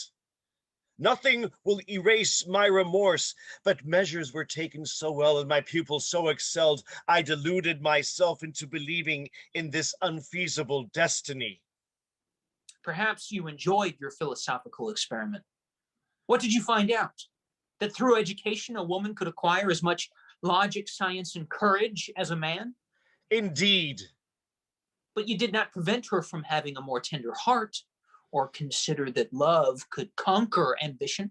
I beg you, don't marry Gabriel. May he live and die transvestite, happy and free by your side, heir to a great fortune that he will share. You will be connected by your love in freedom. Do not insult me. I don't regret my lost rights and misfortune. I was eager to rid myself of the miserable debris of erased grandeur. I liked the idea of becoming an adventurer and sleeping naked on the threshold of the palaces which bore the illustrious names of my ancestors. Gabrielle came to find me. She saved her honor and mine by paying my debts. She was then ready to publicly restore all my rights to me. I didn't want them. We lived chaste as brother and sister for several months, but I longed for her love. It consumed all my senses. As soon as I had the hope of becoming her lover, I no longer had a thought for anyone but her. And when we became so, my soul sank into the feeling of unutterable happiness. For several more months, we lived with my family. Gabrielle passed for my wife. We thought it could last forever, that the prince would forget us. In our intoxication, we did not perceive that we were surrounded by malevolence. Father, every year for 3 years, she spent a few weeks at Bramante's castle and a few months in Florence.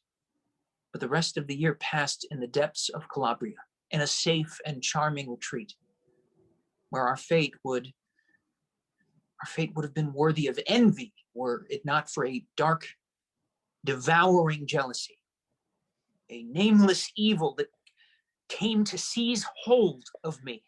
Noble Astolphe, I would give my life to restore the happiness you lost, but you would never be able to declare a marriage in the face of society without betraying Gabriel's sex. Jealousy is a disastrous error. The title of husband will not give you any more security with Gabriel than that of lover. Perhaps in a new fit of anger, you might try to force him publicly into submission. Never. If I thought I could get so lost, I would give up finding Gabrielle on the spot. I would banish myself from her presence forever. Focus on finding Gabriel, then, to save him from the dangers which threaten him, to love him with an affection worthy of you both. We should go our separate ways in our search. I will mingle with the crowd and try to discover my quarry there. You should explore the dark, deserted places where people who have an interest in hiding forget themselves and walk free. I brought Gabriel's dog from Florence. I'm counting on him to help me. This animal had a wonderful instinct for finding him when he tried to escape my lessons. If he can find his trail, I'm sure he won't lose it again. Go in fortune.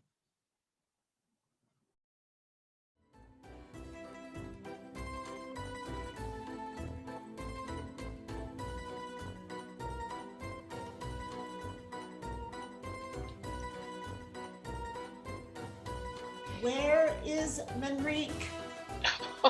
Perhaps he had something better to do. He promised to meet me tonight.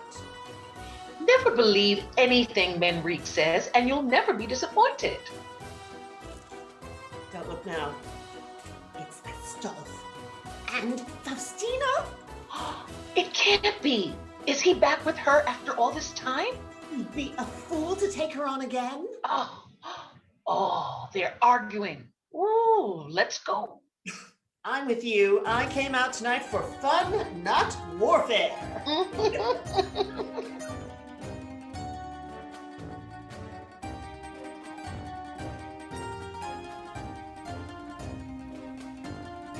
Don't tease me, I warn you. I've almost had enough. Stay.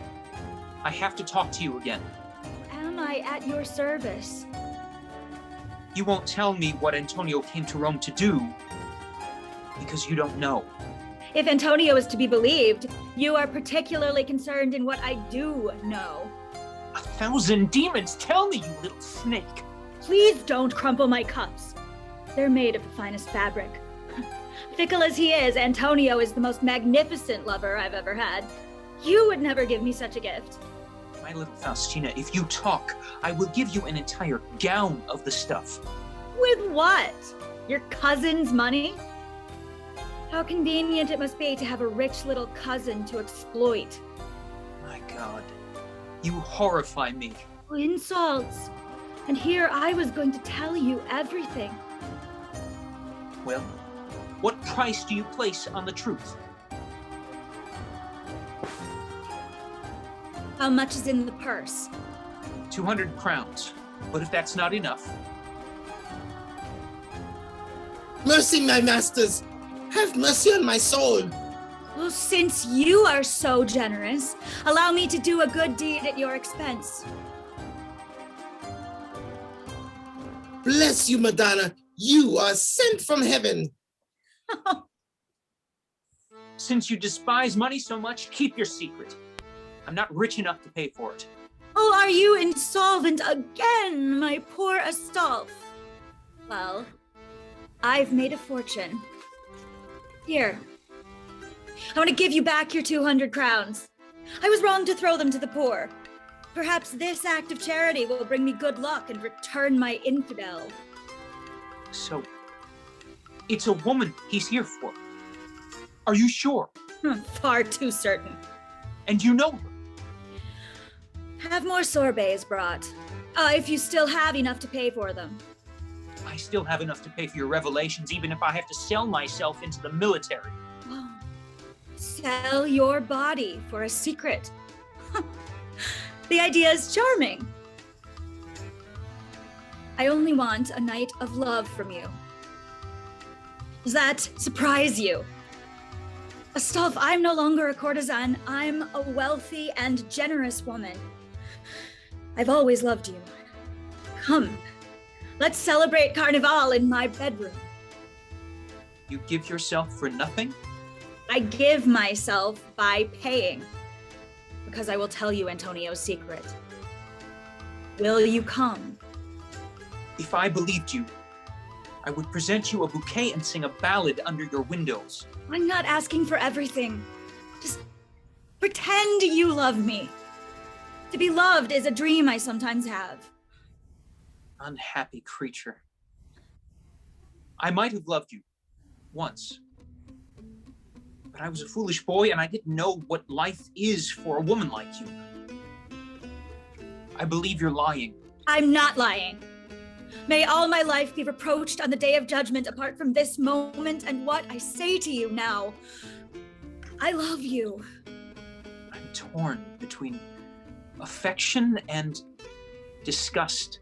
Astolf, you don't know how rare the passion of a courtesan is. It is bestowed on few men. I just threw your last crowns to a beggar.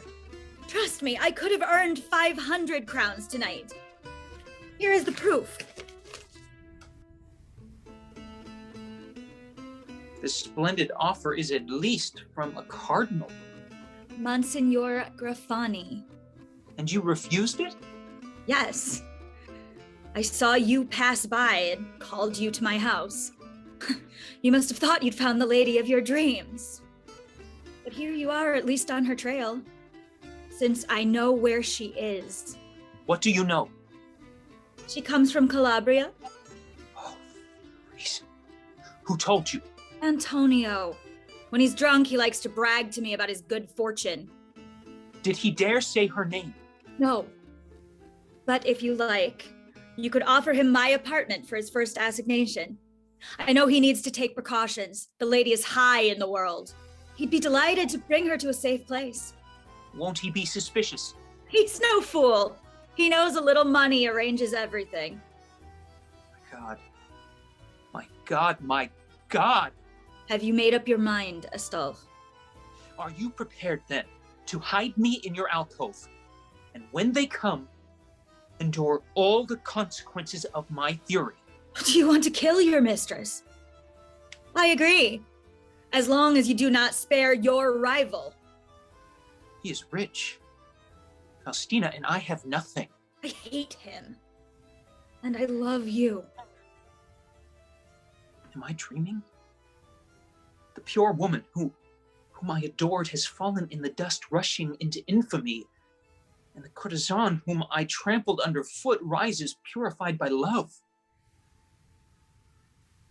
Faustina, has a pact been made? Come and sign it. Nothing will happen if you don't spend tonight in my arms. What are you doing? I'm getting drunk so that I can pretend that I love you. Always an insult. My God, I'll put up with anything from you. Come.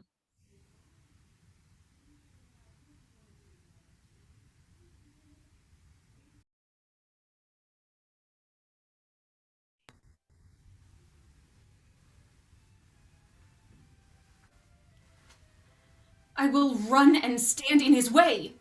I will prevent him from carrying out this sacrilege. But to show myself to this prostitute, to dispute my lover with her, my pride refuses it. Go, Astolf! Your jealousy is your excuse. Something sacred in our love is this moment destroyed forever. Wait for me, Faustina. I forgot my sword.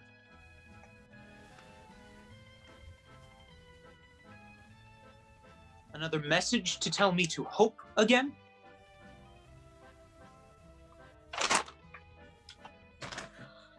Such a big parchment with fancy script.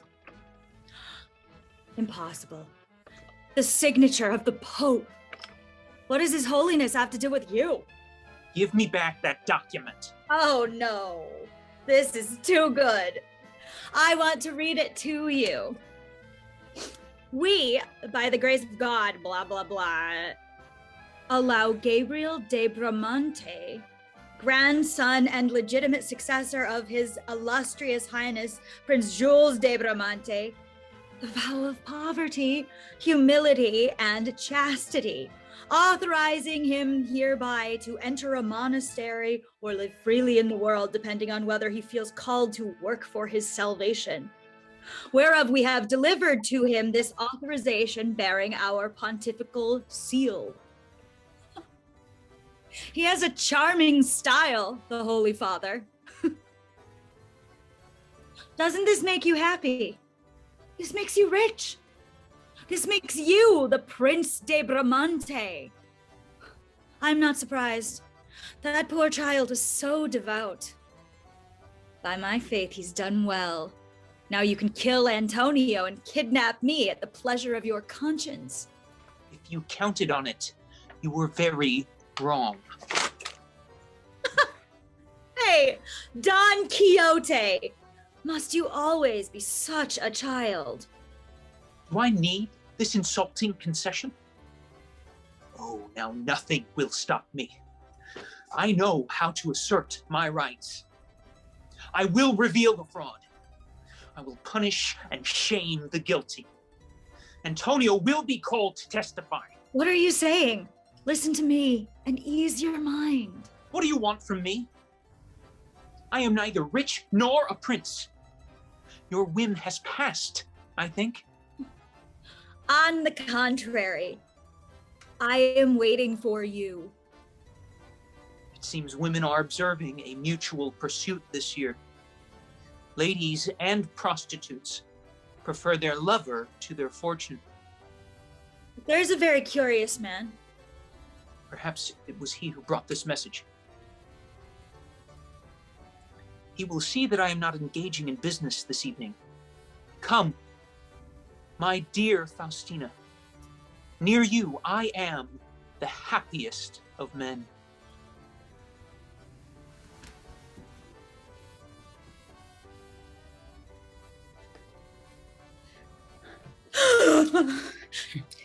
Is it a specter?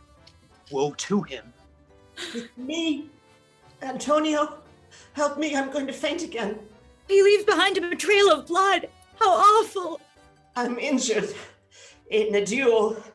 Seriously, I'm afraid. No, call for help.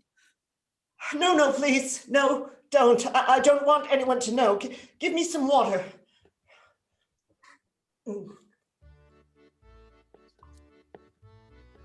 You revive me. We will drive you home. No doubt someone there will take better care of you than us. I will accept your arm.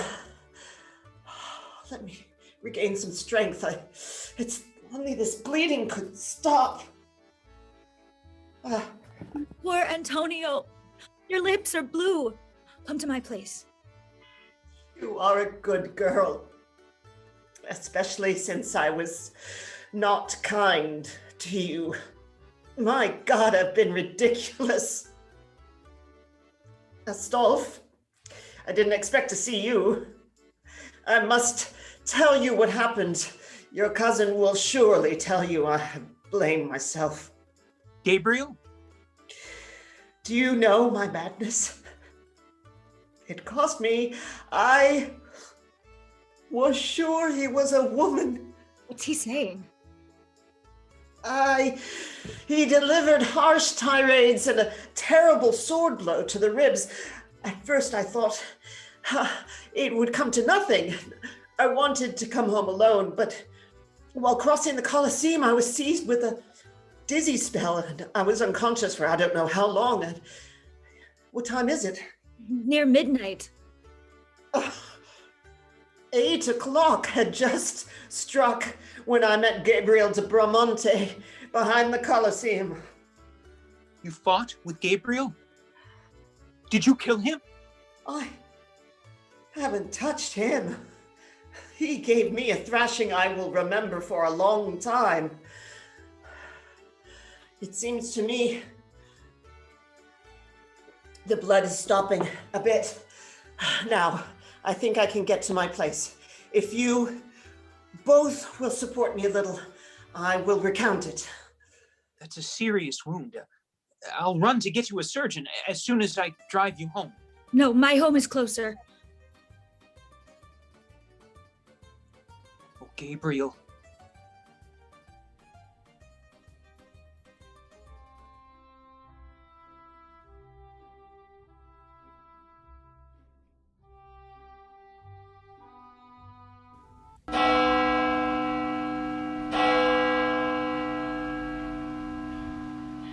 It's 2:00 in the morning, your lordship. Will you not rest? Go to sleep, my friend. I don't need anything anymore. You will get sick. My lord, perhaps you should reconcile yourself with Lord Stolf, since you cannot forget him. Leave me, my good Mark. I assure you that I am calm. But if I go, you won't go to bed. I'll find you here tomorrow morning, sitting in the same place, your lamp still burning. Someday your hair will catch fire. If that doesn't happen, grief will be your end. If you could see how changed you are. So much the better. My fresh complexion betrayed my sex. Now that I'm a boy forever, it's good that my cheeks are hollow. What is the matter? You keep looking at the door. I thought I heard something. I will not be at rest until you make peace with your grandfather. Oh, in the name of heaven, let me open first. You draw your sword. Whoever it is, Mark, I forbid you to risk your life by resisting. You see, I don't care about mine anymore. I've struggled enough. It is Father Chiavari. He asked to speak with you. But do not trust him, my lord. He might be sent by your grandfather. Ask him in. Let me see if anyone comes behind him in the street. Oh, my noble Gabriel. Thank you for not being suspicious of me. What sorrows and fatigue are painted on your face? I was saying this earlier. Oh, this brave servant. His dedication is still the same. Go and throw yourself on your bed, my friend. I will obey you, but I will not sleep.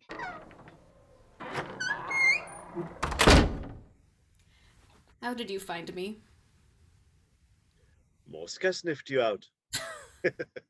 He took me on a grand tour of Rome. Then I spent hours awaiting your return. But who brings you to Rome, Father? The desire to help you, and the fear that something might happen to you. Is my grandfather very angry with me? You know his fury. But you are well hidden, and now you are surrounded by staunch protectors. Stolf is here. I know it well. I bonded with him. I wanted to know if he was really attached to you. He loves you, I'm sure. Don't talk to me about him. He deserves forgiveness. He is repentant. I know, he repents a lot. His excessive love has drawn him into faults, but your abandonment has punished him too severely. My friend, I know Astolf's every thought. For 3 months, I have wandered after him like his shadow. I watched his actions and have even heard word for word his conversation with you. You knew I was here, and you didn't confide. You didn't dare confide in me. Forgive me. Were you at the Colosseum this evening at the same time as us? No, I heard you last week at the Baths of Diocletian. Tonight I was near the Colosseum, but only met Antonio Vezzonilla. I quarreled with him. He had more or less guessed my gender. I don't know if he will die from the blow that I gave him. Under any other circumstance, he would have killed me, but destiny was protecting me. I don't understand you, my child. Astolf will explain all to you tomorrow morning. I will be leaving Rome. With him? No, I'm leaving Astolf forever. Can you not forgive? A day will come when I will be able to, extend a fraternal hand to him. Today I cannot. He's disguised himself and looking for you. He's not looking for me. I am better informed than you, my dear father. Astolf no longer loves me. He killed our love by his distrust. Other passions then filled him little by little, almost without his perceiving it. His love is no more than a savage pride, a thirst for domination. Today, when he thinks of marrying me, when he thinks of exposing my gender, he does not think of securing my loyalty, but of reclaiming a brilliant place in society. I saw the storm coming, and to preserve his honor and my freedom, I went to find the Pope. Told him that I wanted to live in celibacy. Astolf would be put in my place when my grandfather died. He promised me secrecy and gave me a guarantee for the future. A paper signed this very evening is already in Astolf's hands. Astolf will not use it. He will destroy it. Will he? Love, my child, is more serious in my view than in the view of all the men I have met in my life. The Lord said to his disciples, "You are responsible for souls. You have not possessed the soul of another without contracting sacred duties towards it. You must try to aid him." You speak like a Christian, not a man. You don't realize where we are guided by love, we are not guided by reason or morality. I no longer have the means within me to persuade Astolf. His soul has fallen below mine. No, my friend, once love is destroyed, there is only friendship. Friendship still levies strict duties. You cannot renounce love and friendship in the same day. Please, give me the rest of the night to think about what you ask of me. And give me your word not to reveal to Astolf where I am. If you give me yours not to leave Rome without seeing me again. I promise. The hour is late. The streets are poorly attended. Allow Mark to accompany you. Oh, my child. The carnival night keeps half the population awake. There is no danger for me. Don't wake up that good old man. But you, I implore you to stay hidden. I will see you tomorrow. May God advise you. May God accompany you.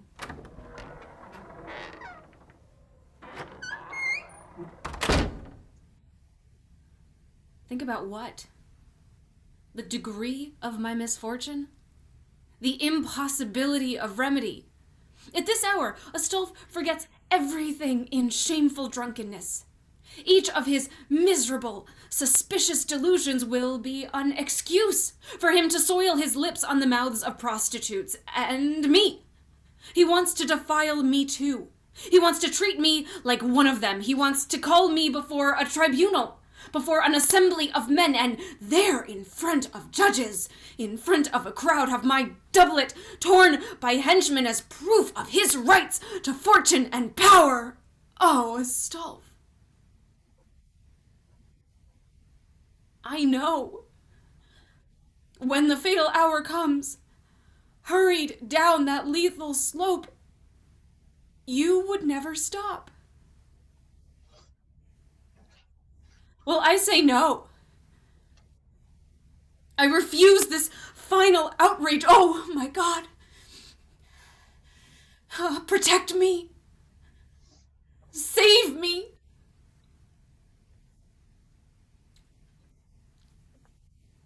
Ah.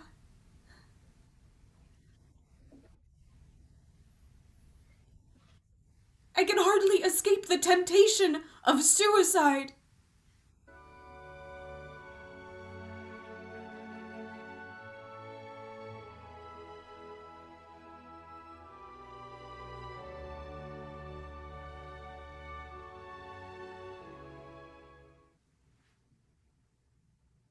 It is certainly him. He emerged from that address. I haven't lost sight of him since he came out. There is no old servant, as I was told, but this is the young man.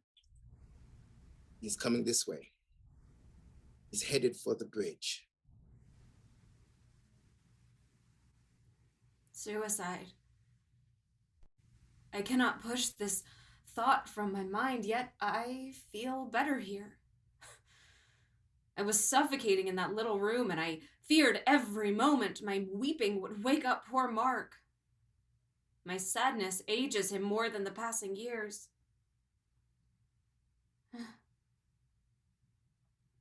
This night is beautiful.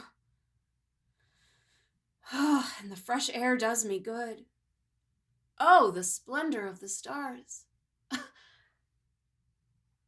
And listen to the harmonious murmur of the Tiber. Oh, the sound is soothing. Oh my God. For me, I know there is no more possible misfortune. Fortunately, he does not seem to pay attention. By the devil, he makes it easy. My heart is pounding. If I didn't have a wife and children, I would stop right now. With my freedom and my appeal to the Pope, I should be protected from everything. Solitude could still be beautiful. There is poetry in the contemplation of these stars. My desire takes possession of them freely. There is no base passion chaining me down to earth. Oh, freedom of the soul. Can we be estranged without lunacy? Give me back my freedom! Oh my God. How my soul expands just saying the word. Freedom! Straight to the heart! It is done! I'm struck! Oh, my master. I asked for freedom and you gave it to me. Let me hasten to complete the task. I cannot. Have courage. I tremble like a leaf. I was not made for this job. Do you want to throw me into the Tiber? It's not worth it. Let me die in peace in the starlight. You can see that I do not care if I live. I repent already what I have done. If not for the necessity of appearing at the judgment above, I would like to be dead. I will go to confession tomorrow. But by all the devils, that face. I've seen this young man somewhere before. My God, it's him. Oh, I'll break my head on the pavement. What are you doing, unhappy man? Can't you wait to see me die? My teacher, my angel, my God. I would bring you back to life. Ah, God in heaven and earth, prevent him from dying. It is too late. Why should you care? He doesn't recognize me. So much the better. If he cursed me at this hour, I would be damned for eternity. Whoever you are, I don't blame you. You have done heaven's will. I am not a thief. I do not want to steal from you. Who sent you? If it's Astolf, don't tell me. Finish me off instead. Astolf? I don't know that name. Thank you. I can die in peace. I know where this deed derives. All is well. God is unjust. He is dying. I can't give him back his life. Someone comes. Save yourself. Why do you linger? Go to my grandfather and receive your payment. Grandfather? These are the people who employ us. This is how our princes use us. Please, I don't want my body to be insulted by passers-by. Tie me to a stone. Throw me into the water. You still live. You speak. You can come back. Oh, my God, my God. Will no one come to your aid? The agony is too much. I am in pain. Take that iron from my chest. Oh. Thank you. I feel better. I feel free. My dream comes back to me. It seems to me that I am flying up there on high. He's not breathing. I hastened his death by wanting to relieve him. Everything is said. It was his wish. I will throw him into the river.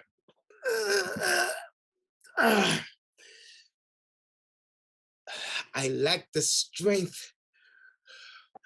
My eyes are troubled. The pavement sinks. I cannot move. Just God.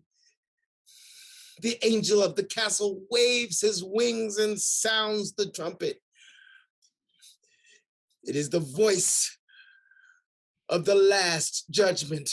Ah, here are the dead who come to seek me. You have broke no promise. It is I who forced you. I'm too weak. Gabriel won't trust me anymore. I want to see her. Kiss her feet. She will forgive me. Lead me to her. Father Chiavari, is it you? Where is your master? I'm looking for him. He went out while I slept. I was going to find you. I didn't meet him. Tell me he was armed. He came out unarmed for the first time in his life. He forgot even his dagger. I dare not tell you my fears. He was in so much sorrow. For a few days, he has stopped eating. He no longer sleeps. He no longer reads. Stop, Mark. Your words cut my heart. We must find him. What do I see here? What is this man doing there? Kill me! Kill me! And there's a body. Gabriel! Gabriel! Give me absolution, sir. Gentlemen, kill me. It was I who killed this young man, a brave and noble young man who granted me life one night. I tried with several comrades to murder him, and he gave me my life. Kill me. I have a wife and children, but it doesn't matter. I want to die. Wretch! You murdered him! Don't kill him. He did not act of his accord. I recognize here the hand of the Prince de Bramante. I saw this man at his house. Yes, I have been at his service. The prince charged you to commit this crime? I have a wife and children, sir. I carried the money I received home. Now deliver me to righteousness. I killed my Savior, my Master, my Jesus. Send me to the gallows. I am surrendering myself. Father, pray for me. Coward. I will crush you on this pavement. Spare him. The revelations of this unfortunate man are vital. The prince will accuse you, Lord Astolph. You owe it to the memory of the one who loved you to clear your honor of these crimes. My honor? What do I care for my honor? Leave her alone now. You killed her. I did. I'm guilty. Who dares say otherwise? I am his murderer. Calm down and come. Gabriel's sacred remains must be protected from the outrages of publicity. It is not yet near dawn. We will bring him to the closest convent and bury him ourselves. We will not leave him. We will not leave him until we have hidden in the earth the secret he would never want revealed. The secret I wanted to violate. He must take it to the grave. Since you're feeling remorse, follow us. I will try to make your peace with heaven, and if you make sincere revelations, we can save your life. I will confess everything. I don't want my life as long as I have absolution. Yes. Yes. You will have absolution. And you will be my friend, my companion, and we will never part. For we too are murderers. Gabriel. Gabriel.